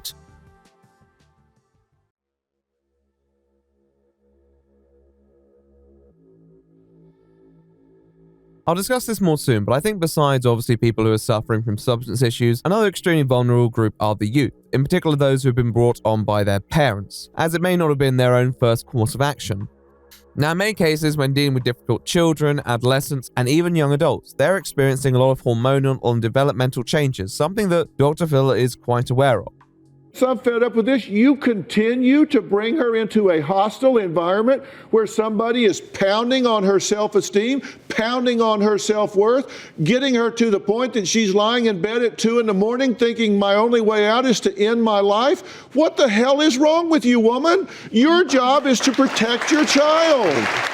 I'll probably discuss the morality involving young people in a bit, but for guests really as influential as a conversation with Dr. Phil may be, the main change is going to come from actually receiving treatment. And in that case, the centers are essential to making sure the chances of this happening are maximized. And although it won't work for everyone, these individuals are kept safe and well. Now, this time, Dr. Phil has recommended a few places, and for most adult facilities, there weren't too many controversies. But in the last few years, there has been a bit of disquiet about two institutes that McGraw has had long-term relationships with, both of which specialize in treating children with substance issues. The first is a place in Florida, oh dear, called Inspirations. They have been featured on the Dr. Phil show and have also coincidentally used the Dr. Phil Road to Recovery VR headset. In their appearances on the show, McGraw was highly complimentary about the work they were doing. This is Karen Walsh. She's the owner of Inspirations for Youth and Families. It's the nation's leading family addiction treatment and dual diagnosis center and affiliate of the Cove Center for Recovery in Fort Lauderdale, Florida. And fair enough, if they're doing that work, then they deserve to receive their due credit. However, for some, the evidence suggested otherwise. Beyond the owner's own legal issues, much of which happened during the years that Dr. Phil claimed to be working with them, there was a more concerning issue regarding the center itself. We're at Inspirations for Youth and Families. And what we do is we work with teenagers and their families every day, and we help them to figure out how they're going to get past this point in their life where a teenager is struggling with drugs. Now, it's important that I keep this in perspective. It's a challenge to treat anyone who may struggle with addiction, particularly if you're trying to put them back on the slope to a normal functioning life. They need guidance, but you can't afford to be too authoritarian. Therefore, it is possible that patients may flee the premises and needs to be found. With this in mind, Inspiration's record on this was a bit less than stellar, according to a private investigator who worked within this industry. In 2017, it was estimated that approximately 180 police reports for missing teenagers have been made in the space of the previous 2 years, some of whom went missing for days and others ending up on the wrong side of the law completely. To quote the PI, obviously there's a gap somewhere, a loophole somewhere in the system where they're just leaving. Since these articles, Inspiration doesn't appear to have received much coverage, and their video where their work was promoted has the comments disabled. However, with all this information available, it is fair to ask the question why Dr. Phil decided to characterize the institution as a leading family addiction center. How do you even know who's leading? Is there a leaderboard? If there is, I highly doubt Inspirations is near the top, but I digress. Inspirations is an example of a place that has some function but falters in its execution, which is pretty vital given the sort of people they're meant to be treating. And although nobody has come forward with any horror stories, it shouldn't have been too difficult to properly vet a place that deals with such a sensitive matter. However, as we'll see with our second example, that doesn't seem to be the Dr. Phil show's forte. She's 14, she's got 3 tickets for drinking. She blames those on me. She has chased you down the hall with a bat. She is actually under house arrest. She poured water on your cell phone. You found her so drunk, she could barely stand, walk, or talk. So, I mean, see, we have an entitled generation here. They think they're entitled to cars, cell phones, designer clothes, hairdos, makeup. Your responsibility is to provide these children with shelter and food. That's it. In 2010, Dr. Phil came face to face with 2 challenging adolescent sisters, who he and many others felt were taking advantage of their parents and staged an intervention, sending them to a resort that we'll talk about in a little bit. I look back at myself a couple months ago and I'm just disgusted at how I would act and how I treated my family. I thought I hated them, and actually it was just me hating myself, and I would take that out on them. Despite the apparently successful treatment of the younger sister, the older sister was still acting out, much to the parents' dismay.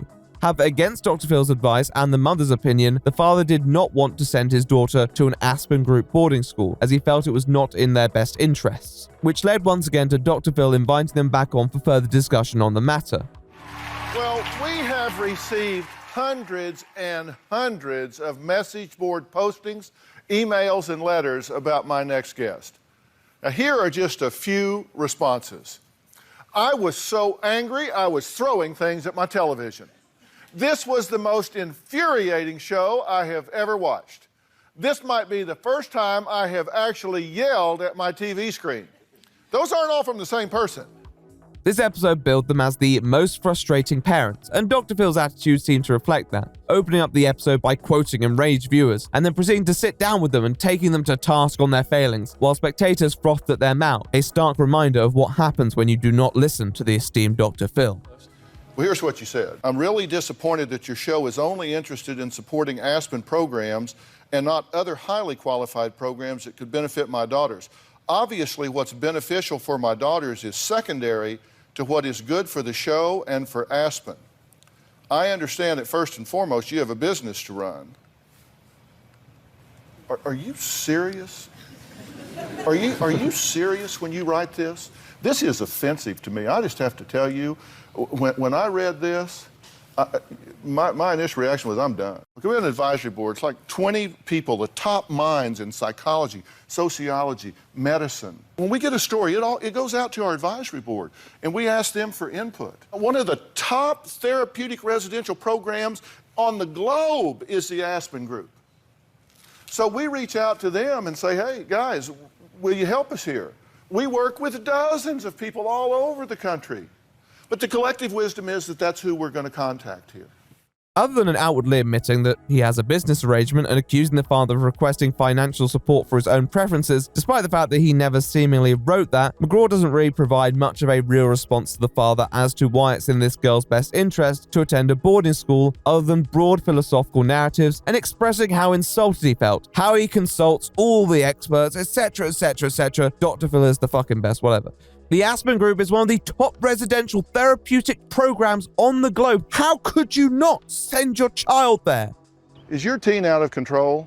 The Aspen Education Group can help you get that teen back on track. Now, Aspen's nationwide network of programs has been featured on my show for years, and they can help your family too. Now, you can call an Aspen consultant today to learn more about their outstanding residential and outdoor programs.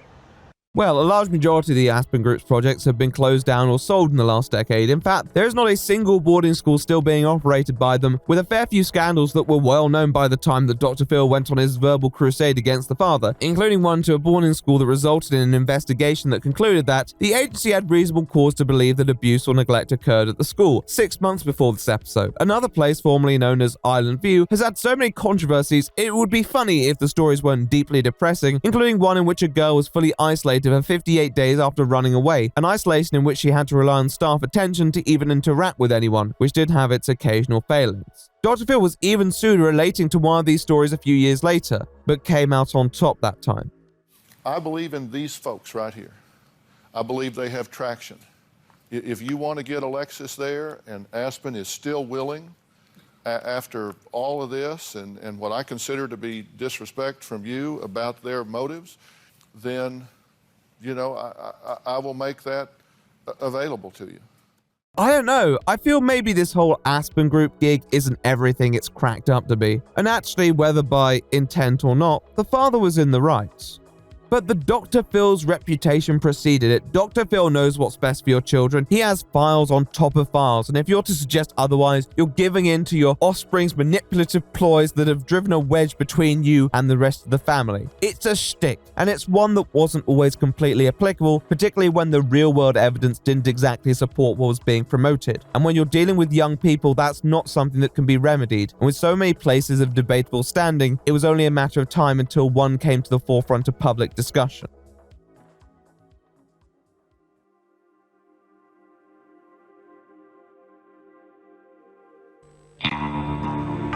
Turnabout Ranch in the wilds of Utah is a leading American brat camp. It's a real working ranch run by cowboys.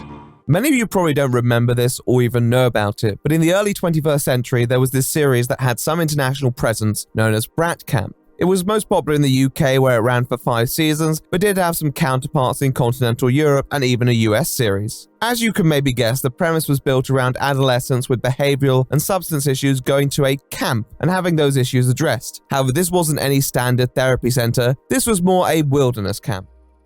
They teach the kids the ways of the Wild West and believe a strict regime of chores, tough rules, and harsh punishments can turn bad kids into good kids.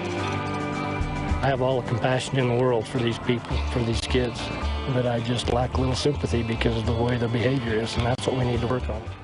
In the UK, the first season was such a resounding success, they decided to invest in a second series. However, the producers of this show decided to raise the stakes by casting more challenging teens with intensified drama.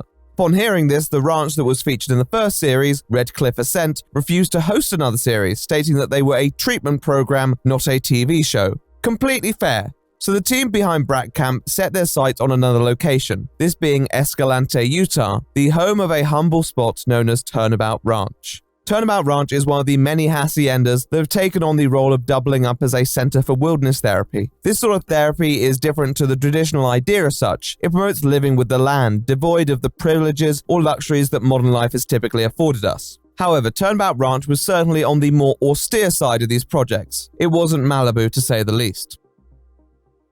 Everybody get up now. Slumber party's over, get up.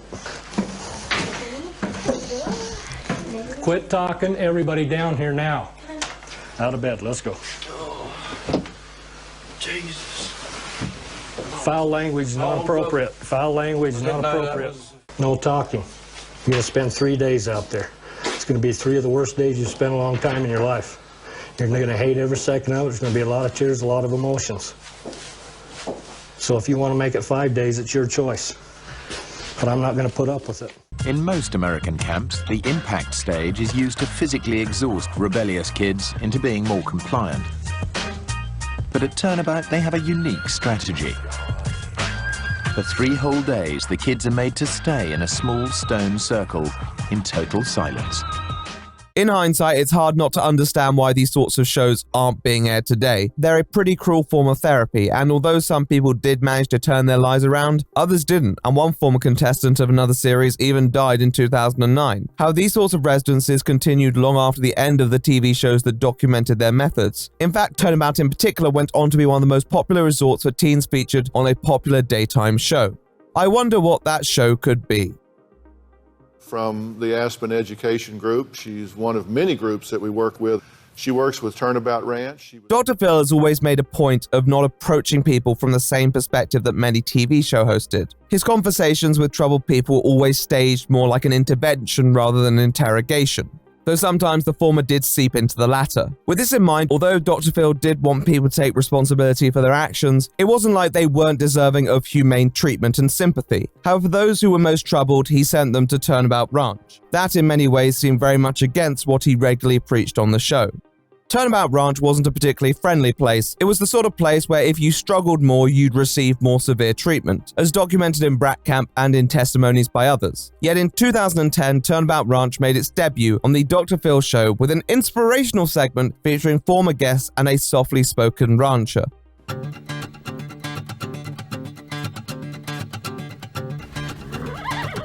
Being here helped me find happiness. When Elena first arrived here, she was very resistant. I was furious. Like, I hate everyone. And she really turned and made some major progress. After a couple of days, I was like, wow, it is my fault. I got myself in this situation. She really shines as one of our leaders, and she takes a lot of pride in what she does. Ironically enough, this debut clip featured the girls who I mentioned earlier, most notably Elena, the younger sister who seemed much more receptive to the ranch's treatment. The ranch was presented as a hands-on getaway where youngsters could build a closer relationship to the wildlife and garner a greater appreciation for those around them. It seemed pretty positive. However, as Elena's older sister showed, it wasn't a formula that worked for everyone. In spite of this though, McGraw & Co. proceeded with a pretty close partnership over the following years, sending many troubled teens here, leading up to arguably our most high-profile case, Danielle Brigoli. Why don't you want to go to the ranch? I'd rather go home and just go back to school, do what I gotta do. Are you going to resist going? I have to go from here. I believe so. Y'all got 5 seconds. This camera smell on my face before I punch both of y'all in your mouth. I swear to God on everything. Y'all better both get these cameras from my face. I ain't playing with none of y'all right now, bro. Danielle Brigoli was always a bit of an exceptional individual, and after her appearances on the Dr. Phil Show, McGraw felt there was no other option than to send her to the Turnabout Ranch. After all, it was always his answer to those he viewed as the entitled generation. Brigoli was a person who continuously undermined Phil and all those who tried to help her, and as a last resort, perhaps a more challenging environment would aid her outlook. So at the end of 2016, she spent 4.5 months in Turnabout Ranch, and whatever she experienced there ultimately didn't have any lasting impact, as not too long after, she appeared back on the Dr. Phil's show, Ever Defiant in Her Nature. When you were at Turnabout, you said that you'd learned that material things didn't mean as much anymore. That was just a show, damn. That was just so I can get out of there. Let me put it this way. Y'all could put me in a program for 6 years and I'm gonna come out the same person I came in. How is it being back home? I don't know, it's just home. What do you want to tell Dr. Phil? What I told him last time. Them my What do you want to see happen on the show this time? This time I won't be throwing water at nobody, I'll be throwing hands at somebody. By then, it should have been clear that the Turnabout Ranch didn't really function for everyone, but upon her return, it was framed like the failure of such therapy was Brogoli's own fault, when in reality, it was clear that the Dr. Phil format wasn't ever effective for someone so aware of their own media presence like Brogoli. She knew what the point of Turnabout Ranch would be. Why would she conform to those expectations when her whole existence is based on rebellion? Not many people stop to think that maybe Brogoli wasn't to blame. Phil would probably suggest the fact that she seemed to behave better at Turnabout Ranch meant that it must be the fault of the home environment. But if it genuinely worked in transforming Brogoli's mindset, a change in environment wouldn't affect that. She just cottoned on to the fact that if she didn't cause as much disruption, they'd likely be friendlier towards her. However, that's not a philosophy adopted by everyone. You see, in the time between 2010 and 2017, Turnabout Ranch had been involved in numerous controversies, including a lawsuit which alleged torture, another patient that claimed a covered-up sexual assault case, and probably the most significant situation, an actual homicide that occurred during Danielle Brogoli's time at Turnabout Ranch. Clay Brewer, a disturbed teen who had been sent there to receive treatment, attacked a staffer with a blunt object who subsequently succumbed to their injuries. This was during the controversial circle therapy shown earlier, which isolates individuals and is supposed to give them time to think about their lives. But in the wrong environment, it's completely valid to see how this would also be detrimental to an individual. Now, it should be clear that when something awful happens, there has to be a level of responsibility accepted by the individual, even if they're a minor. But there also has to be some question about how, with all this considered, Brogoli was meant to come back the happy-go-lucky teen next time. If this was just going to be swept under the rug and people were going to act like patients should just take it in their stride, then they probably had another thing coming. And eventually they did.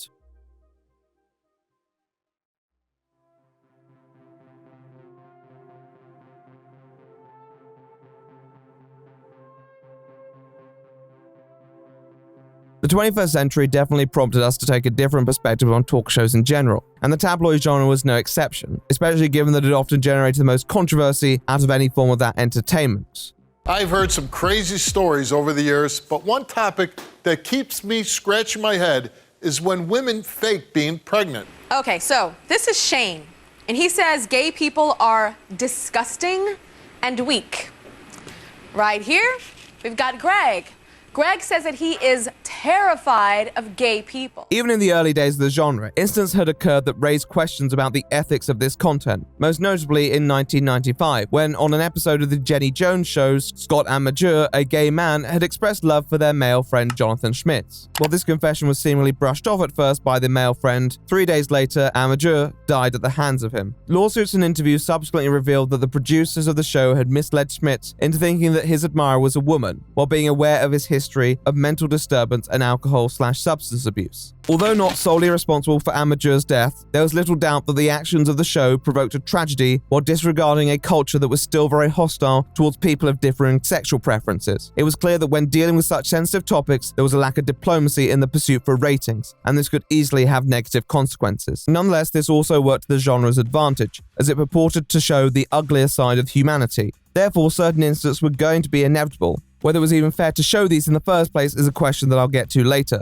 But in cases such as Jeremy Kyle, it was clear that mistreatment of people was so commonplace because it was expected. And in both cases of Jones and Kyle, these shows were only ever fully reprimanded when someone actually died. Hell, the Jenny Jones show continued for an additional 8 years after the death of the aforementioned guest. Dr. Phil was different though. You've got to miss siblings. You've got to miss those that I think about it every day. Like, I miss my twin sister, I miss my brother, I miss all of them, really. You don't have to miss Abba because she's here. Abba, come on out. Abba, is that you?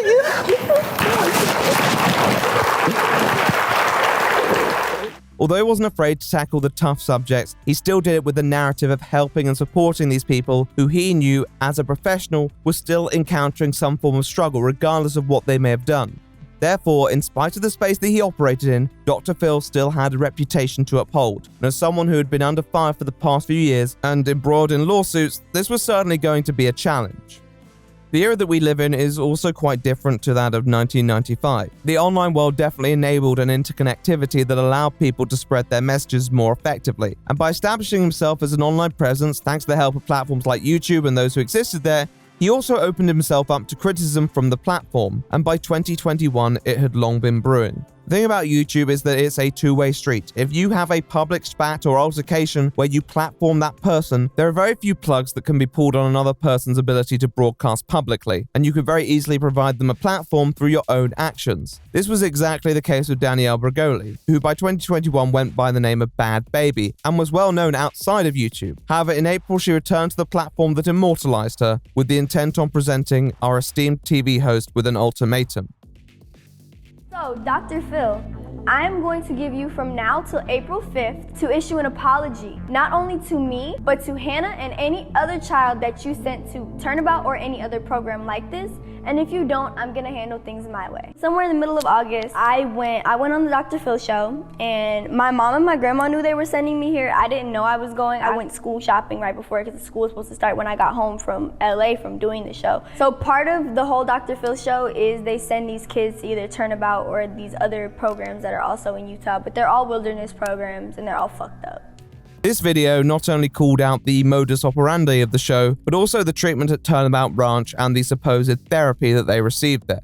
So for the first 3 days you're there, there's no showering. They put you in a circle, which is it's a teepee. It's a little teepee, but it's open, and you have to sit there for 3 days. They wouldn't let me lay down for nothing. Like, I was falling asleep and they were like, get up, get up. So I'm just sitting here like, this is gonna be really bad. When I seen these people have no sympathy, I was like, oh, I'm really doomed. They take away like necessity privileges, like sleeping on a bed, eating good food, not being cold, witnessing it. If you reported another kid like getting bullied by like their peers or something, they would just say, well, maybe that's what they need or like something like that. Even though there was written rules, if a staff was angry at the moment or if you just did something that they felt was bad, you would get your own punishment. Like, they would make up their own punishment for you. So it's really frustrating because even if you don't know the rules, if you fuck up, you're still in trouble. There's not no I didn't know. You're still in deep shit. They had no problem holding kids down, which is against the law. You're not supposed to touch the kids, but they had no problem doing that. It's just our word against the staff's word when you're there because there's no witnesses, there's no cameras, you don't have a phone, there's none of that. That's why I was always so scared to speak out because it's like no one's gonna believe me. Now this is of course a personal testimony. However, looking at the episodes of Brat Camp that I had archived, this all seemed very feasible. For some, of course, this would seem like appropriate disciplinary measures against an ill-mannered teen.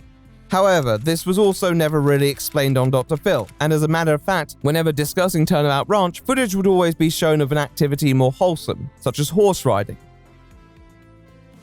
I doubt that was unintentional. One morning I was cleaning up for breakfast, and one of the staff members was standing right next to me and she had her walkie on her, so I heard everything. One of the kids, he had tried to steal a car or something. Everyone was screaming on the walkies like it was really crazy, and he ended up killing one of the staff members. They made all the kids that were at Roundy come down, and then they told us not to tell us anything. A day later, they have us all, every kid that's at Turnabout, they have us all sit in a circle and they're like, listen, there was an incident, I know some of y'all heard it over the walkies, Jimmy died. And so we're all freaking out because Jimmy was, like I said, he was one of them that was there the first day I got there. He was really sweet. Not only did Jimmy die, but one of the other staff members that was there at the time, Alicia, who was the daughter of the nurse. Alicia, she was injured, and 2 years later she died, and she was also left disabled after being attacked by Clay. Bregoli's recounting of the Turnabout Ranch goes over many unnerving details, including that relating to the death of the staffer, and how that would understandably affect a young person residing there. However, there are more details she wanted to reveal. A young lady, her name is Hannah, she recently spoke out because while she was there, she was sexually assaulted, and then when she reported that she was assaulted, she was punished by staff. Now, when I seen the punishment she was given, I knew like, okay, I really have to say something, like I really have to have her back on this because I truly believe that they did that. This claim covered the alleged violation of someone who was staying at the ranch at the same time. and how she was treated by personnel when she complained about it. It was clearly a matter that Brogoli took very seriously, and with this information it was easy to understand why she expected at the least an apology from the man himself. Would they receive it? Well, not really. Around a week after the publication of the video, Dr. Phil made an appearance on Ashley Banfield's show News Nation to discuss this matter further. This was a pretty significant moment in the show's history, as Dr. Phil had very rarely taken to interviews to address situations which made question his character, outside the show at least. However, after a few minutes you begin to see why. Well, she went to Turnabout 4 or 5 years ago, and she had a bad experience. Obviously I would hate that. We'd be sorry about that, but we don't have anything to do with what happens with guests once they leave the stage. I mean, that's between the guardian and the parent and whatever facility they go to. So he does say that he would be sorry if she'd had a bad experience. I suppose that is a half apology, but I don't think there's that much question that she had a bad experience by the sound of it, regardless of whether what she's saying is 100% honest. I don't think we need any ifs at this point if that's the threshold for an apology. What else is there but some tough love, at a ranch or where else? You can't coddle kids like that. He also seems to distance himself from his own personal involvement in Turnabout Ranch. And okay, although I would say it's difficult to hold Dr. Phil personally responsible for the actions of another individual, this still isn't an honest reply. To be frank, the idea that they have absolutely no involvement is just preposterous. The countless promotional videos, the unrivaled, unquestioning praise, they all say far much more than McGraw can say in a single interview. Dr. Phil was extremely enthusiastic about the organizations that he worked with, even to the point of roasting parents who didn't agree. He could have acted shocked when confronted with this information, and it would have been more convincing than him saying they don't have anything to do with these places once they're out of Dr. Phil's care. So we're not involved in that. We don't have any feedback from them. So whatever happens once they're there, that's between them and the facility. I assume she had a problem. She filed a complaint with the proper authorities or something 5 years ago. So I really don't know much about it. Board. And we asked them for input. One of the top therapeutic residential programs on the globe. Yeah, right. Tonight on an all-new episode, The Dangers of Dr. Phil.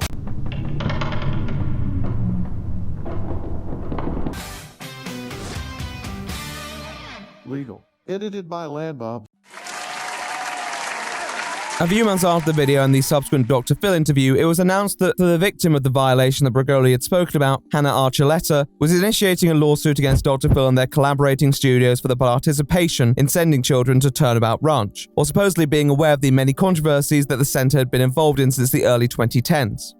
We'll address the result of that in a bit, but it definitely posed the question of how ignorant Dr. Phil could be to the many problems that seemed evident to any onlooker, and these qualms would only be heightened as the industry looked more inward to address problems of workplace culture. 2020 was an interesting year for many reasons. However, as many viewers of this channel may recall, it was the year where the conduct of certain talk show hosts was brought into question, and their otherwise beloved reputation challenged. Probably the most notable example of this was Ellen, who many claim was an all-round unpleasant person to deal with, while the working conditions behind the scenes of her supposedly lovable show were comparable to that of an authoritarian regime. Needless to say, whether you believed in every story's verity or not, the effect it had on the show was evident, with ratings plummeting. And barely a couple years later, the Ellen DeGeneres show was brought to an end after 19 seasons of mostly enjoyed success. The allegations certainly shook up the industry to say the least, and lifted the veil on the often hushed workplace culture that had seldom received scrutiny. For many, it was a bad experience, but up until then, many former employees had likely viewed it through the lens of any other job. The difference is when you're dealing with celebrities who preach the principles that aren't necessarily reflected in their private persona, there's a disingenuousness to their trade that makes you feel compelled to call them out. However, while this was new in many corners of the industry, arguably the tabloid talk shows should have been the most conscious of this. They've been long subject to criticism regarding maltreatment of those around them, especially given the often sensitive and revealing topics surrounding their guests. As a matter of fact, in 2016, Dr. Phil and his producers had already been sued by a former employee who had claimed they were falsely imprisoned during a meeting, when McGraw had locked the doors and threatened employees after information had leaked. The producers of Dr. Phil subsequently countersued, claiming that this employee, who worked as a producer and director, had lifted footage from the production that infringed on the copyright, employment, and confidentiality rights of the show. In the end, the judge sided with the producers, and the potential for further publicity seemed to burn out. At first, it seemed that Dr. Phil had avoided the blast radius of the talk show apocalypse, but barely a few months before Ellen's final episode on February the 11th, 2022, 2 present and 10 former employees came forward to attest to a work environment that was anything but therapeutic.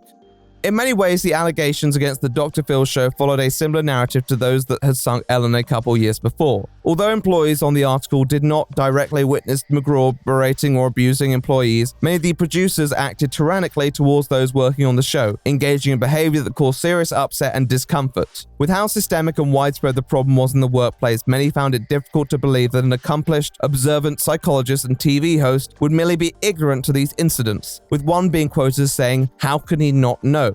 Most of this centered in on a place called the control room, which employees described as a war zone, with yelling, insults, and all-round disrespect for employees who worked in those high-pressure conditions. The one public testimonial in this article comes from Tiffany Clark, who briefly did some work on behalf of Paramount. She said that during her short tenure, she was mercilessly berated by a supervisor who threatened jobs and openly bragged about making other employees quit. This information tells us a story endemic to many LA productions, and if you remove the names, you probably wouldn't be able to tell it from a show like Ellen. However, there was an aspect that set these claims apart from your usual studio hellhole.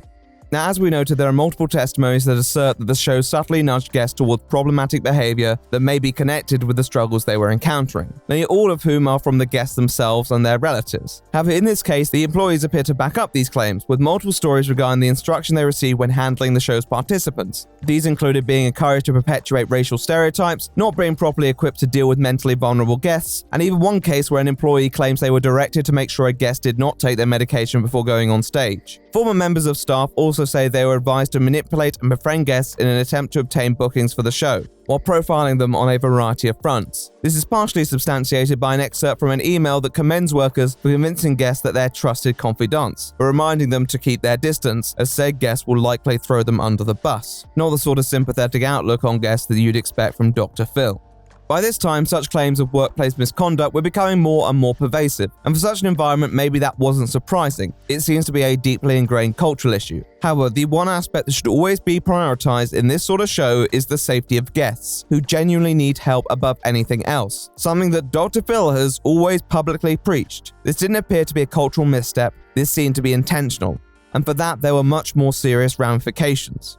As always, it's important to present both sides, and as many other stories reported, the team behind Dr. Phil did respond, firstly denying any of the allegations regarding treatment of staff and guests, while also referring their own members of staff to the publication in support of their perspective. Their angle was that yes, filming of a show like Dr. Phil could be intense, especially considering the unpredictability of those involved. However, nobody has been abused, nobody has been treated unfairly, and nobody was subjected to any forms of profiling or stereotyping under the watch of a show's executive. We can't support one experience unquestionably without taking into account the other experiences, and obviously the producers offered individuals who contradicted the accusatory testimonies written in the article. However, the report definitely outlined a continuing narrative on the Dr. Phil show, one that it was struggling to shake off. This isn't the first time that such claims have been made, and although an intensive workshop may create disgruntled employees, it's hardly a complete explanation for the often corroborating stories from supposedly separate sources. All I'd say is that in this case, it's hard to blame people for believing what was being said with the information available, whereas in the past, the Dr. Phil show had cast doubt on the guests and their families by pointing to the possibility of ulterior motives and the fact that certain memories may be corrupted. That didn't really apply here.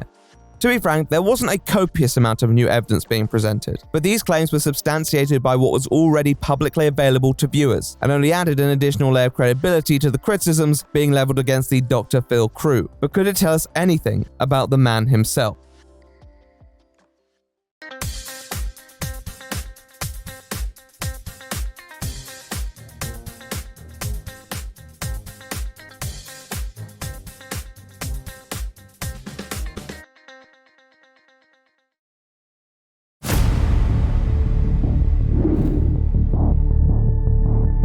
Other than the lawsuit in 2016, we didn't really have much evidence that supported this idea that Dr. Phil was an outwardly unpleasant person to those around him. And to be fair, you can't control everything your employees say or do. However, many would argue that he had presented himself as a hands-on person who cared about making a difference in these people's lives. And this seemed to contradict that. Now, with everything considered, the show still hasn't picked up too much flack. I think mainly because controversy comes with the territory, and such TV shows are never going to be completely unproblematic. Whereas someone like Ellen was meant to represent an environment where people could just be unbridled in their joy, Dr. Phil thrives on the energy of the guests as well, many of whom bring their own, sometimes less than positive spirit to the stage. That chaos seemed more inbuilt with that structure, which unfortunately makes such workplace misconduct stand out less. It's not a surprise that the Dr. Phil machine has mostly persisted, rather unscathed from the troubles of the past few years. However, this hasn't stopped people from asking questions, and I think as skepticism of this form of therapy content in general rises, then people are likely to revisit these claims, and time won't necessarily nullify them. When put together in one place, they do tell a damning story, and one that doesn't present the most flattering image of one of TV's most famous therapists. Creating compelling television is always a struggle, because a lot of people want to see what they often can't see in their own lives. Therapy is one of those things that is personal. It's between two private individuals, and obviously for many in the psychological field, that confidentiality is part of the process, a place where you can talk about your deepest, darkest thoughts with the hope of eventually expelling them. It's hard to do something publicly when many would argue that privacy is part of its necessity. After all, as people like Danielle Bregoli show, when cameras and audience members are viewing you, you're conditioned to behave differently. However, I also think there is value in people being open about their struggles, and there being a medium to connect with that over. There may not be a right way to do this, but there is a best way to do this. By 2022, I think that critics had lost faith that this was the best way, or that it was even a worthwhile route. Whether it was Dr. Phil's individual will or not, there were clearly conflicts of interest between driving the vehicle that creates entertaining TV and actually protecting the well-being of vulnerable guests. Even discounting the allegations, many of the clips spoke for themselves. Todd, Dr. Phil. Hi, I'm Todd. Nice to meet you. How you feeling, man? Can you walk? Barely. I have to have help. Sorry, I'm very... And although you could certainly attribute certain blame to individuals, I think there was also a great question looming over the show that McGraw operated, particularly regarding its methodology. The prioritization of tell-all television is something that's always been valued in the industry. However, I think there were new elements that Dr. Phil introduced which made that pursuit more dangerous for people who may find themselves in a vulnerable place. In a way, what the Dr. Phil show promoted as its greatest facets were also its greatest problems. We return to this point of help, the one that McGraw helped set the program apart with by collaborating with all these centers and clinics. To me, it seems that the Dr. Phil showrunners either didn't realize the level of heightened responsibility that rested on their shoulders, or were aware and simply did not care. One allegation in particular comes to mind, that made by the mother who had to visit Skid Row with her daughter, that she'd been told that if she wanted her daughter to receive treatment that they were offering, she would have to cooperate with the narrative being spun on stage. I feel it's a believable scenario, but even if the details weren't exactly so, I do think it underlines the extremely sensitive power dynamic that is present during the show. On one hand, the notion of receiving help is a good idea that hasn't been nearly present in enough of these shows. However, as the only party that can provide that help in these scenarios, there's also an invisible dependence that is experienced by many of the guests. They're relying on the show to offer that help, but that help is chosen by the show and can be withdrawn at any time, as Dr. Phil explained himself. One thing I knew for sure is that these girls were not ready to be home because home wasn't ready for these girls. I told you that, I was clear about it, and then you say, well, I've actually talked to some other experts. Then you need to do what they want you to do. Best of luck to you, but I'm not going to support that. Who wouldn't want to cooperate with Dr. Phil's narratives in these cases, particularly when a person and your relationship with them are at stake? And these people are their friends, their family. Fleeting public dignity is a small price to pay to help your struggling relative to survive. Dr. Phil said that he wasn't involved in the actual treatment after his show, and that statement's falsehood is borderline self-explanatory. If that statement was true, then this dynamic would never have existed, as the help offered would be independent of whatever Dr. Phil says on his show. Instead, they're intertwined. The behavior exhibited on Dr. Phil's show directly influences the treatment that these individuals receive. Their actions on air dictates Dr. Phil's recommendations, despite the many extraneous variables that can influence their deportment during these episodes. Many of these people's progress continues to be covered and critiqued in front of the cameras, even in these clinics and therapy centers. It's part of the show. And if that's the choice of the show, then so be it, but you have to acknowledge that it's a flawed system that can yield some complications, and that it is an effect of the show you operate, regardless of whether you wish to admit it. But if we're going to do this, we're going to do this my way. So even if that help was flawed, many didn't want to decry it or criticize it because it could influence how they received that help. Dr. Phil's seal of approval propelled a lot of these places into the spotlight, and even if someone had a negative experience with such a place, they may hesitate to speak up if they still had loved ones involved in the treatment. And who would dare question the moral authority of someone as revered as Dr. Phil McGraw? With all this in mind, it just makes his first response even worse. We don't have anything to do with what happens with guests once they leave the stage. If there is any shred of truth in what he said, it means that he had no investment or interest in the quality of care provided by a lot of these places that he rode so hard for in his shows. And these weren't simple sponsorships that people could go to if they wanted to. These are the places that were offered specifically. And with all this in mind, it becomes hard to buy that Dr. Phil had no knowledge whatsoever of the incidents that occurred at many of these places. In a way, his response distanced himself far too much to the point where it just was not believable. And a more straightforward theory seemed to emerge that shone a much darker light onto the show and how it had been operated.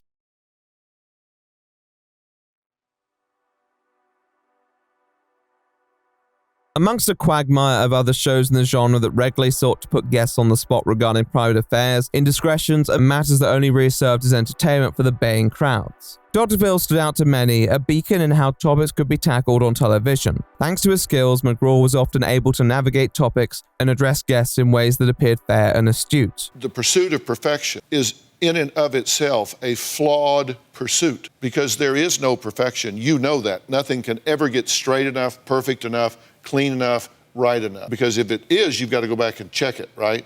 It didn't just make him popular with audiences who felt his approach represented a more humanized perspective of guests, but also with studios who were often learning the hard way that such formulas could lead to disaster. There's been no large-scale disaster on the Dr. Phil show, nothing that has defined the legacy of the show, and as the ratings of competitors dropped, McGraw's ship remained stable.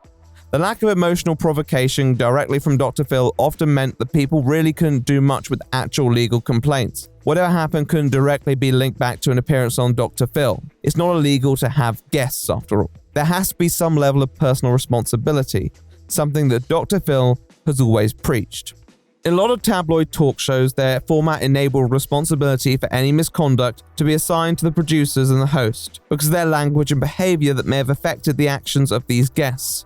Not just on the show, but subsequently after the show. The public crucifixion many people were often subject to was life-ruining, a fate I wouldn't wish on nearly anyone. And when these consequences became apparent, I think a lot of people realized TV needed to change. Dr. Phil seemed above that though. His show seemed to occupy this very neutral sphere where they merely provided a platform for these discussions and interventions to occur. Whatever happened otherwise was ultimately the result of decisions made by individuals. This reputation was bolstered by Dr. Phil's image and background, which often applauded him as a professional voice whose words were rooted in scientific observation. Although acknowledging that he was not a medical doctor or even a practicing psychologist, McGraw still leaned into this image, with many products, shows, and public appearances that promoted him as a credible voice within the sphere. All of this established him as a neutral, mild TV personality who merely wanted to teach people some common sense, and his self-titled show followed that formula. This perspective was reflected in Dr. Phil's response to Danielle Bregoli. All he does on the show is sit there and make observations and recommend the support a person should receive. The observational approach prides itself on attempting to dissect these subjects from a factual basis and in a way that allows individuals to present themselves in their unfiltered, unprovoked form. Now, in principle, it was questionable whether such a format could ever be truly neutral. The involvement of an audience, TV cameras, sure, on paper they're not directly accountable to a studio, but they still influence outcomes of possible interventions and discussions that would regularly refer to intimate and revealing details broadcast out there for eternity. Yet you could defend the show on the basis that there has to be some public exposure for it to constitute a show at all. Nevertheless, there are definitely certain hoops they'd have to jump through to retain this defense, which is what some began to question. First, you have that dynamic of dependence between the guests and the showrunners, that unspoken assumed debt, one that could very easily dictate personal behavior and commentary on it. However, deeper than that, we have the actual alleged conduct undertaken by people working behind the scenes that seem to challenge their guests and their own personal responsibility for their demons.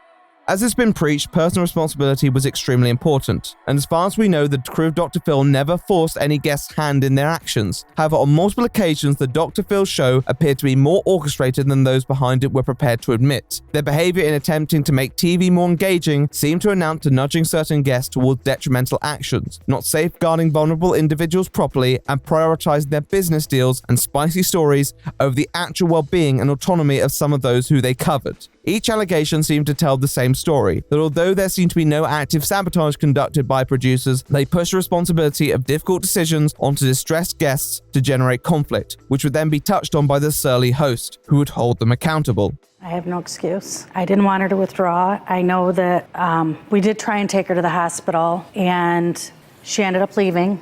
I don't have an answer for why I did what I did. I just wanted to help her feel better. So you got the heroin, right? How did you take it? Injected it. So you bought heroin that she pumped into her veins and therefore into the baby's veins. Yes. So that baby is high on heroin. It's a very curious connection between many of the stories. This is not one that people would necessarily consciously concoct to be consistent with other claims, but they suggested that the Dr. Phil producers indulged a sweet spot between the show's responsibility and the guest responsibility. Sure, they didn't necessarily make these guest decisions for them, but they put them in a position where many of them felt like they had no other option, whether that's due to the unspoken dynamic or the outwardly spoken words. Even if it seems like they have a choice, it's almost its own illusion. The presence of an audience makes this even more difficult because given almost all of them are likely to be in favor of Dr. Phil, try as assent and you're arguing against 100 more people who have complete free reign to vocalize those feelings. It's not hard to tell which side they're going to take. We know the central narrative of a show like this will always aim to present Dr. Phil lifting people out of a struggle. He has to be their savior, but they shouldn't have to manipulate scenarios to ensure that a person has a struggle to be lifted out of. As their PR guru once said, those people were already encountering difficulties at the time that they arrived. What happens to the show may not have too much of a direct bearing on those specific issues, yet just because someone is suffering from a problem doesn't mean that an appearance on public television is just like any other Tuesday when addressing it. That sort of show can be a make or break situation for a person's well-being. You see, whereas Greenberg's statement was used to defer responsibility, many would use it to bestow greater responsibility. Just because someone is fighting their own personal battle doesn't mean you can't provide some reinforcements here or there, and you have to make the best TV out of it. Although they had established a prestige amongst many viewers as the show that provided the most sincere platform for people to share their struggles, their setup enabled a bulletproof formula that would yield the results they wanted, reaping the credit for everything that went right without making them too responsible for the things that went wrong, exploiting nearly every medium possible to maximize their own success. But in spite of its continued success, are the curtains finally coming down on this iconic daytime show?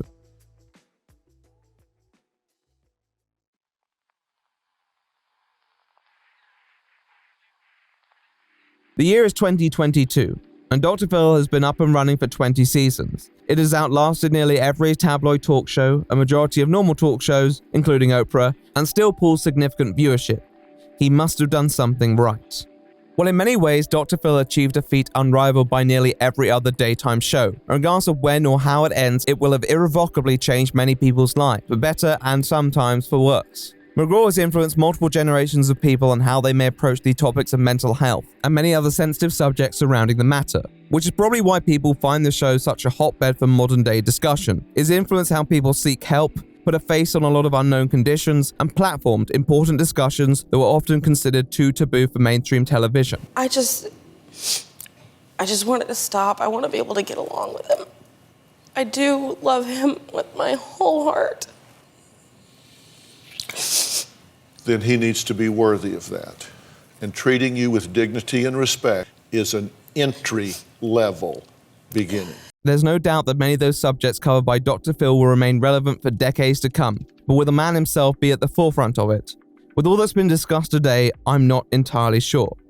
Dr. Phil's venture into the online community definitely gave him and the show a second wind that very few could have probably predicted. It made him relevant with a new audience and refreshed him in the memory of old ones. However, success in the online world does come with the acknowledgement that you don't always have the control of public perception that you might have on other mediums. It didn't help that at its core, Dr. Phil was still old-school syndicated television. They didn't really adjust their rules depending on who was watching or talking about them. Certain pursuits that became quite easy to criticize were picked up on, and even though it was likely fairly standard procedure when the show was launched, by this time people clearly realized there had to be somewhat more rigorous moral standards with the content he was producing. And when he eventually got involved in the pinnacle of what every online figure dreads, drama, his response was clearly taken from the TV template of admitting nothing. The only problem was that it just wasn't believable at all. In 2018, owing to its continued success, Dr. Phil was renewed for an additional 4 seasons running up until May 2023. This was quite the feat all things considered. However, in the last couple years, it has lost its syndicated crown to other shows, including Live with Kelly and Ryan and The View. Now, this isn't to say the ratings still haven't been strong. Dr. Phil still pulls a significant viewership, all things considered. Whereas in March 2020, he was pulling a Nielsen rating of 2.8, by the end of 2021, that had dropped to 1.4, and it seems somewhat uncertain if there will be a further extension to the show's lifespan. On the basis of the numbers alone, I'd say they have reason to renew. However, on the basis of the trend, I'd say they're probably aware of the risk. In August 2022, for the start of season 21, they laid off 25 staffers in a move to cut costs, and although the studio downplayed the move, it's hard to ignore such significant downsizing, especially given the stories that had come out over the year before. The only real piece of good news for the show came from the result of the lawsuit regarding Turnabout Ranch, which judges dismissed as ultimately not having strong enough grounds to pursue. However, in probably the most TV company move of them all, the response of the Dr. Phil show was to request the court to have the former guest, Archuleta, pay them $400,000 in legal fees, which seems just a bit tasteless considering the sensitivity of the case and the fact that a separate lawsuit against Turnabout Ranch has yet to be concluded. But that's just my take.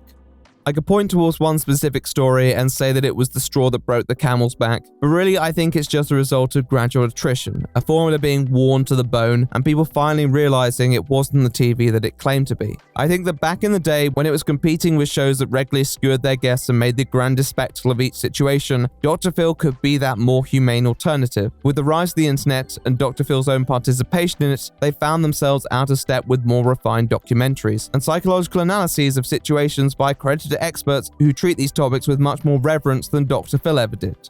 McGraw's show still has the edge in the fact that it often directly involves these subjects and the fact that they can actually offer treatment and coverage of such. But that has been overshadowed by the questions surrounding a lot of these treatment centers and Dr. Phil's own relationship with them. YouTubers who worked with counseling site BetterHelp came under criticism after the company found themselves mired in controversy regarding the status of some professionals, and some creators were thought to have not actually used the site they were promoting. That is a drop in the ocean compared to what McGraw has appeared to greenlight. The lawsuit regarding Turnabout Ranch has also further torn a hole in that previously impenetrable reputation. Although lawsuits were not necessarily anything new to Dr. Phil, and certainly this result wasn't, the media coverage, the names attached, and the possible precedent that could have been set if they had found McGraw and his crew culpable for their recommendation is enough to give many studios cold feet. This probably wouldn't have even been conceivable when the show started up in the early 2000s, with TV the medium and guests making 1 or 2 appearances before being forgotten in the run of episodes. With the online world immortalizing much of this content, mostly at the behest of Dr. Phil's production team, their strength of reaching a new audience is also that vulnerability.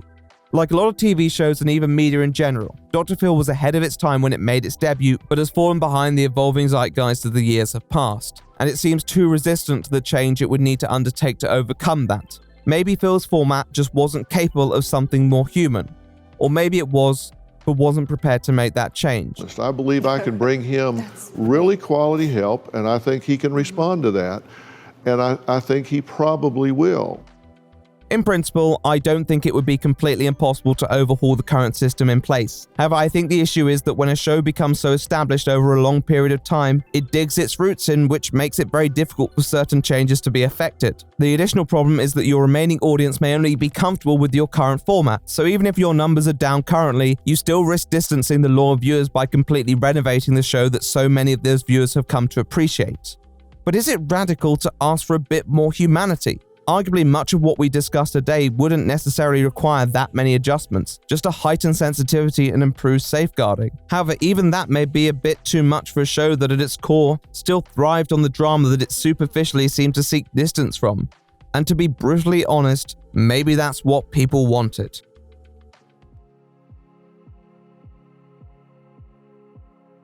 We discussed in the past with the Ellen video, but one of the aspects of a modern talk show that appeals to so many people is this thought that what you're receiving is an unfiltered, authentic version of a person. Unfortunately, Hollywood ruins most things, and for studios it often seems easier to manufacture the illusion of an authentic atmosphere than to actually craft one organically. Yet if people are none the wiser to this assembly, then who can it harm? Well, on principle, it doesn't have to harm anyone if it's managed correctly. The problem is that a formula based on deception doesn't tend to attract the most sincere characters.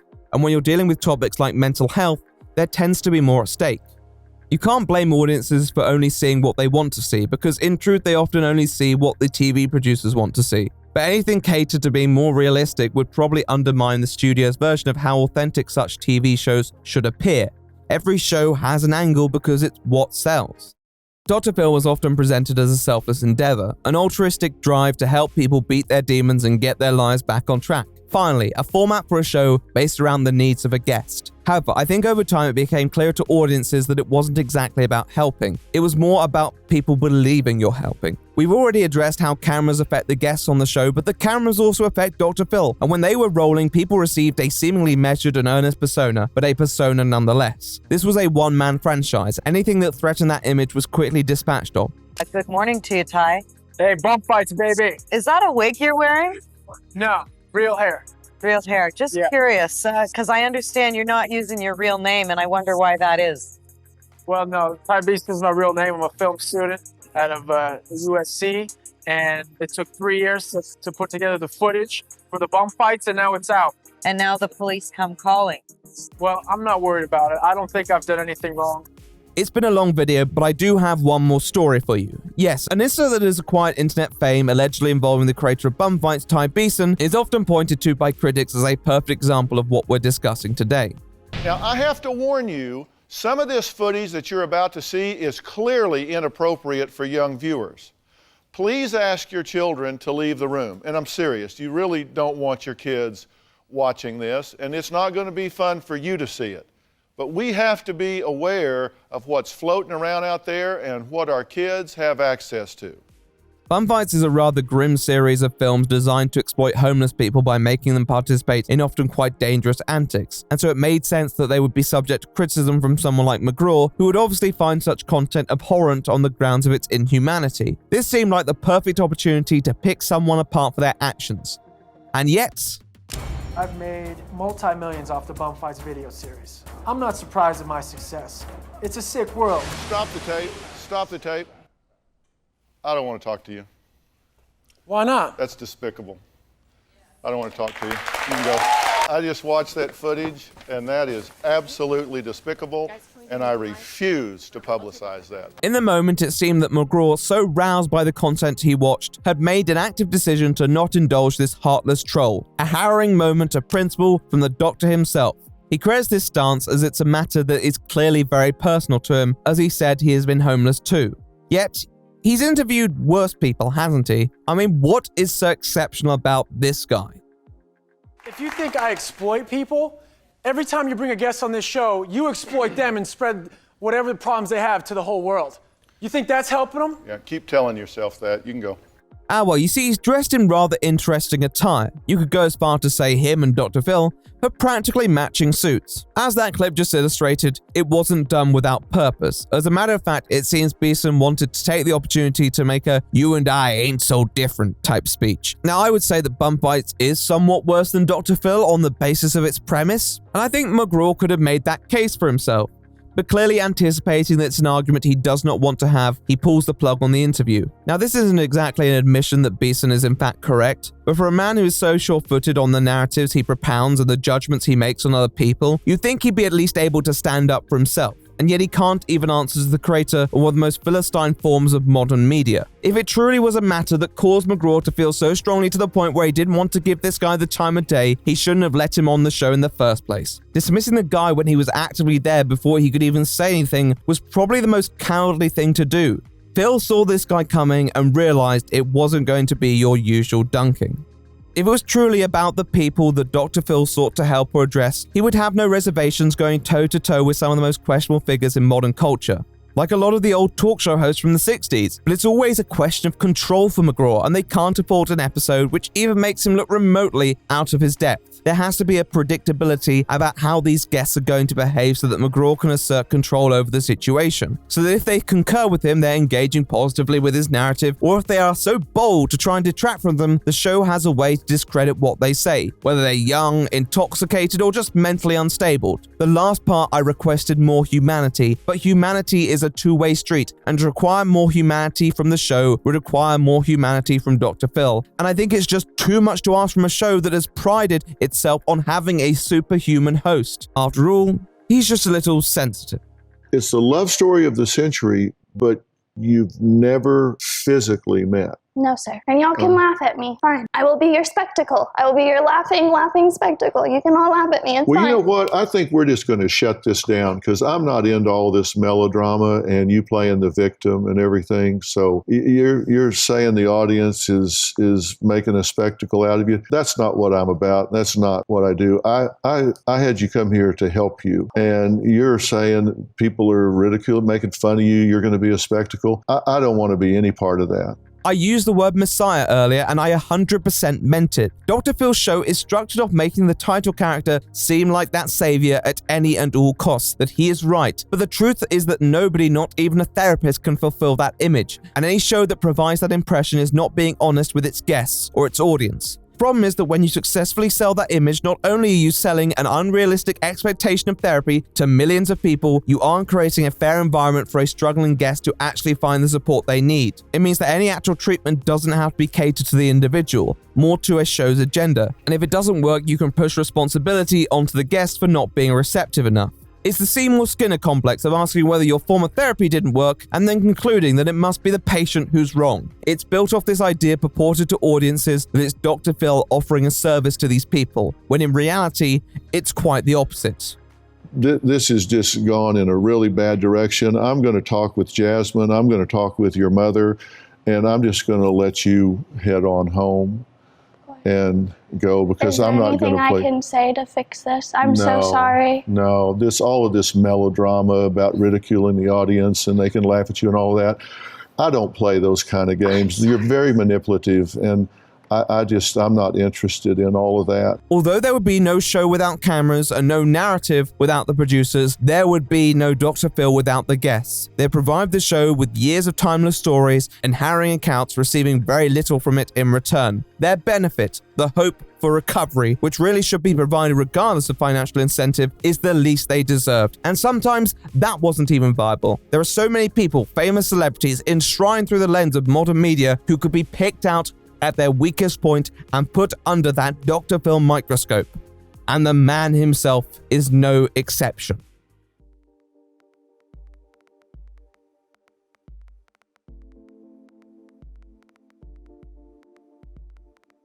Cancel culture. It's a phrase that's been used in online circles to nauseating degrees. I don't want to go too much into detail about it right now, but it's difficult to even give a basic rundown of the definition because there are so many interpretations of it, to the point where some people don't even believe it exists. I think mainly because the sphere of discussion is dominated by super celebrities who are almost immune to ever having their voices silenced anyway.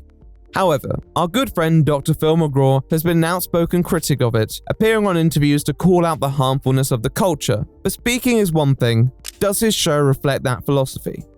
Well, to many, cancel culture seems like a new phenomenon, and the presence of mob mentality online definitely highlights its failings. But in many cases, I think it's just a repackaging of something that's long existed, and it's not something that affects everybody equally.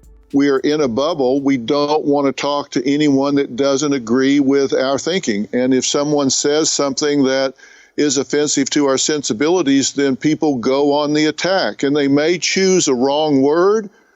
And instead of saying, maybe messaging them in some way, saying, hey, listen, you may not know it, but that could be offensive to someone. Instead, they start bombarding them with boycott messages, telling them they hope they die. I'm going to slit your throat in the night. Just horrible things. In 1988, when McGraw was actually working as a psychologist, he was reprimanded and penalized for hiring a former patient of his for part-time employment. The patient in question also made claims suggesting inappropriate contact by McGraw. However, the board's review did not conclude in the patient's favour on that front. Now, I'm not going to comment on that which is disputed, and there are other serious claims against him that are tied up in legal proceedings which I won't be exploring today. However, I will say that it is Therapy 101 that you do not develop a personal or business relationship with one of your patients outside of your practice. It's not a healthy dynamic, and the fact that someone seemingly as stoic as McGraw could allow that to happen is certainly a stark reminder that TV hosts are not all they represent sometimes. Now that's over 30 years ago, and I think one of the uglier aspects of cancel culture is ruining someone's career for historic indiscretions. I believe that broadly speaking, people deserve the chance to grow and change, and that ruining someone's livelihood is seldom the solution. In his case, the board's solution was for McGraw to be supervised until they were satisfied that their conditions were met. To many, this would seem like a fair and proportionate response from the board. Would Dr. Phil agree? McGraw has been outspoken on the benefits of his show and even that he believes it's a fair basis for conflict resolution. So all I'd ask is this: if McGraw genuinely believes in his own approach to therapy, would he have subjected himself to it when he found himself facing serious criticism in 1988? Although I can't look inside his mind, my prediction would be a resounding no. Why? Because he knows better than anyone that you have very little control over how you're going to be perceived or presented. Dr. Phil emphasizes responsibility, but when you as a person have no control over what the TV producers do, what Dr. Phil says, or how your own words may even be twisted and used against you, you can't be responsible for that. Yet you'll believe it because you were the person who chose to go on the show in the first place. Audiences can pretend to be better, but if the performance of YouTube videos tell us anything, it's that people are much more interested in the deterioration than they are the recovery. People are going to be remembered online for decades for often their lowest points in their life, will likely be judged for behavior they may have long corrected, even though in hindsight the flaws of these shows seemed abundantly clear. Most of the longest running shows in this genre, like Springer, Carl, and even Jones, were often the most provocative and controversial. Many of them were rather gross, relied on stereotypes and tropes related to people's backgrounds or identity, and if the same formula was applied with more subtlety with Dr. Phil, it would hardly be surprising as it seems inbuilt with the genre. Even beyond the concept alone, the numerous allegations that Dr. Phil producers went out of their way to make people seem worse than they actually were on screen.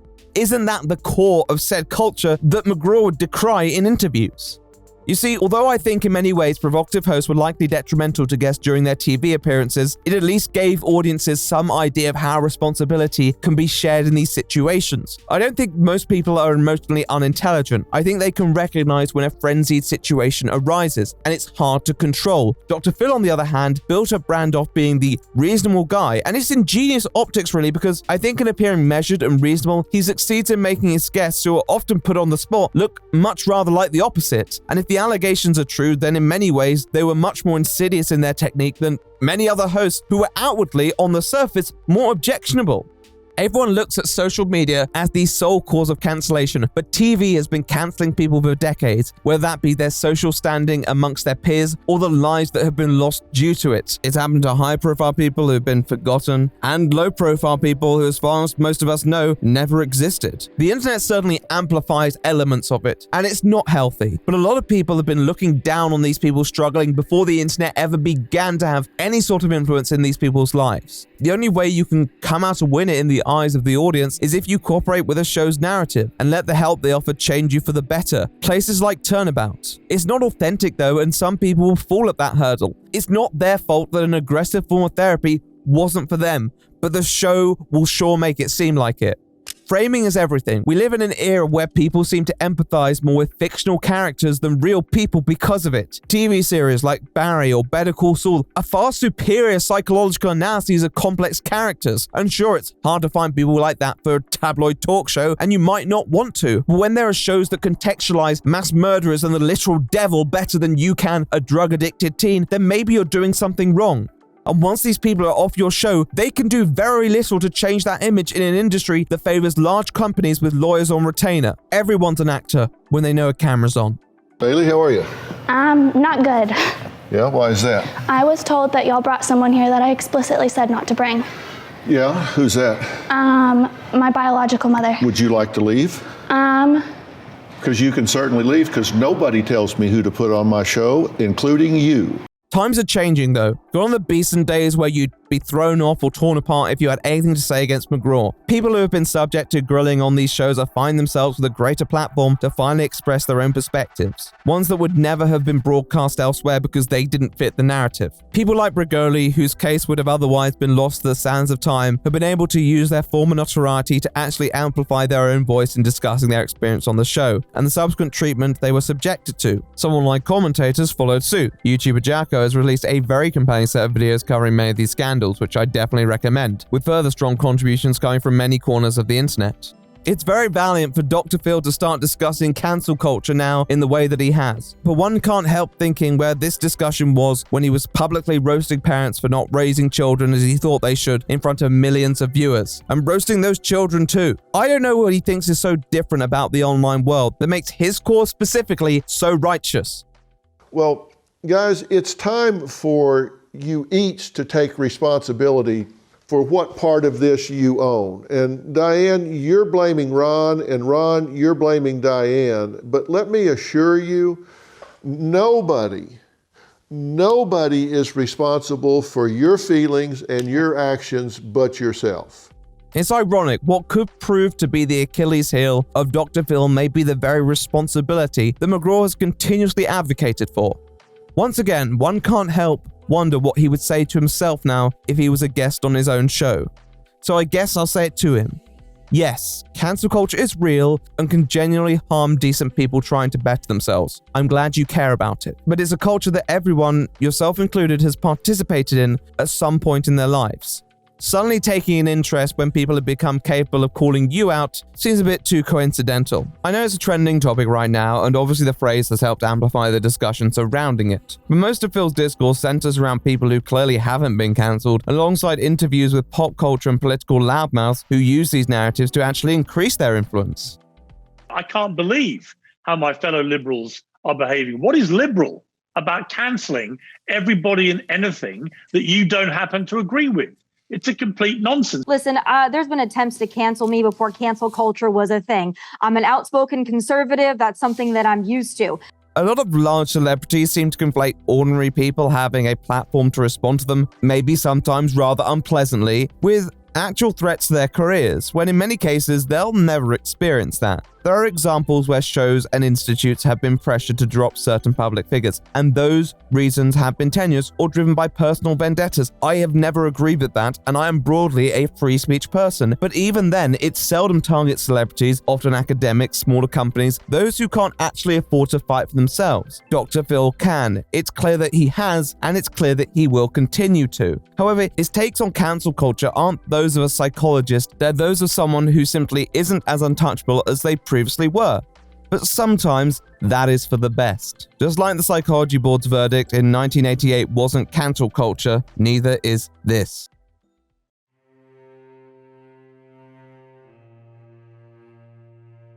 At the start of the video, I posed a simple question that was likely being asked by many ambitious producers at the time of Dr. Phil's first appearance on TV. If we combined a talk show host with a specialist in a specific academic area, what would the result be? Well, obviously Dr. Phil is only one possible outcome, but from this one little case study, I'd say that it yielded an impressive yet hollow spectacle, one that flaunted all the credentials of our savant in question, but had no way to effectively utilize it in a format that maintained a balance between entertainment and humanity, instead leaning into the former at the expense of the latter, in pursuit of those ratings. But I suppose that's not necessarily a surprise. It's what these studios know best, and anything that may allow the competition to have an edge over them should be considered as fair game. It's a survival of the fittest environment, and it's what keeps a lot of people in their jobs. However, just because it's the natural thing to do, it's the right thing to do. And over time, as people's moral compasses have adjusted, the format of Dr. Phil has become unpalatable with more and more viewers. Combined with some allegations that completely contradict the image that Dr. Phil would claim to project, and the continued poor responses made by employees and even McGraw himself, it's not a surprise that some people are switching off or switching over. Dr. Phil taught many how to sympathize with those struggling, but now people are working out how to empathize with them as well. Dr. Phil taught many how to seek out help, but now many are learning that there are different types of help, and that there's never a one-size-fits-all solution. In both cases, it makes Dr. Phil's approach seem a little outdated. People's understanding of mental health has evolved greatly in the last couple decades, and I'm glad. We're garnering a greater understanding of the challenges and troubles that people face. Although we still have a long way to go, I think many have begun to understand how public therapy is a bit of an oxymoron. It's a difficult topic to navigate, and Dr. Phil has likely put a fair few conversations surrounding mental health on the map. I don't want to void him of any credit whatsoever. We want to live in a world where these topics aren't too difficult to address and pay attention to, but we also need to make sure that those people who may be the center of the discourse can at least represent themselves how they wish to, free of narratives that wish to box them in or present a third party as the hero of the situation. Dr. Phil didn't steal the limelight completely for himself, but it's natural for a TV show to bolster their reputation by crediting themselves with the positive stories and outcomes of guests who have appeared on there. People saying, "Thank you, Dr. Phil," and viewers clapping while he strolls around because it's just another day at the office for him. And I think the contrast of blaming the guest when something doesn't work out creates a very unsavory juxtaposition. Although there are lots of people and factors that can aid a person's recovery, it's you who has made those changes, and you should never let anyone take that credit away from you. It's not easy, it's a minefield of shit to navigate that may occasionally challenge you to confront bad habits. But even if it's entirely your fault that you landed yourself in shit in the first place and you're merely going back to where you started from, it's still worthy of recognition. Although it's not the entire story, I do think that to make stories more centered around the people who actually are encountering these struggles, you have to decentralize the system that covers these stories. And that's antithetical to the nature of a talk show.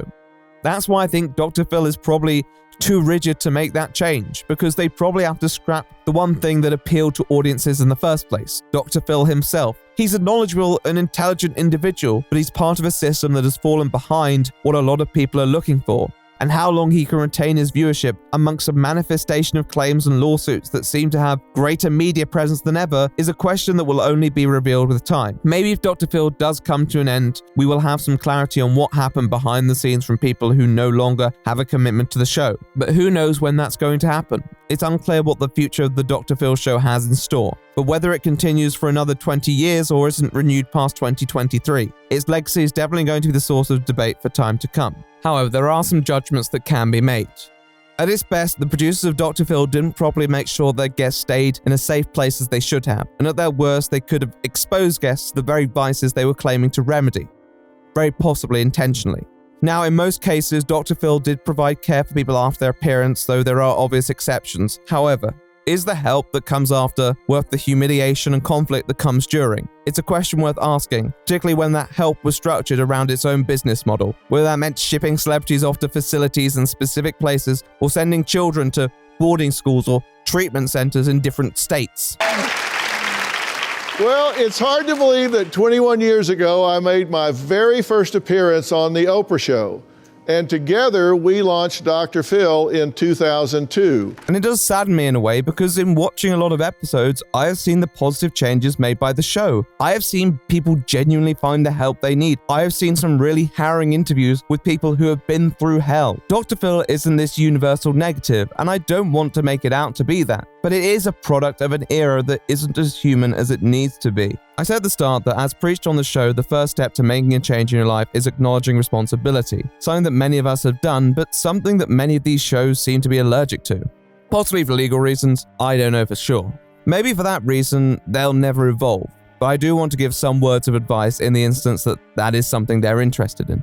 If it wants to at least try and keep up with the changing zeitgeist, there needs to be changes. This isn't 2002 anymore. There should be more diligence about how guests are treated on and off the show, and how the show presents their stories. They shouldn't let guests put themselves at risk with substances and alcohol in their care, regardless of the TV that it may engender. They shouldn't crucify teens and youngsters because they're behaving badly. If they want to make a positive difference, put some money aside towards their treatment and protect their identities a little better. They're troubled as anyone, and crafting narratives about how they're the offspring from hell only boxes in their image and challenges them to rebel at one of the most rebellious points in their lives. How they can think that helps is beyond me, and it's definitely something that needs to change in my opinion. Whether they choose to take that advice is their decision. I'm sure McGraw and all will be living alright either way if their net worth is anything to go by, but if they also care about the well-being of their guests, it might just be worth considering. Dr. Phil McGraw and all those behind Dr. Phil did something unprecedented. They took tabloid talk shows to the next level and showed many in the genre that there could be a more dignified element, that not every episode had to end with some sort of row. However, by holding on to some of the more tabloid aspects of the original formula, They eventually fell into the same pitfalls that many other shows of their time had. Whether they'll be remembered for those pitfalls or their success stories is something only time will tell, and maybe they still have time to change that. But it's something whose extent we'll probably only fully know when Dr. Phil is cancelled. The show, that is, not the person. You know, that was the pun. I'm really funny.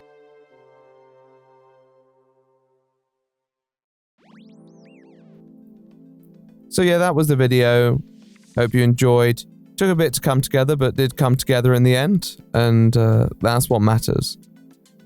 Not too much to discuss today, but I did want to mention one thing.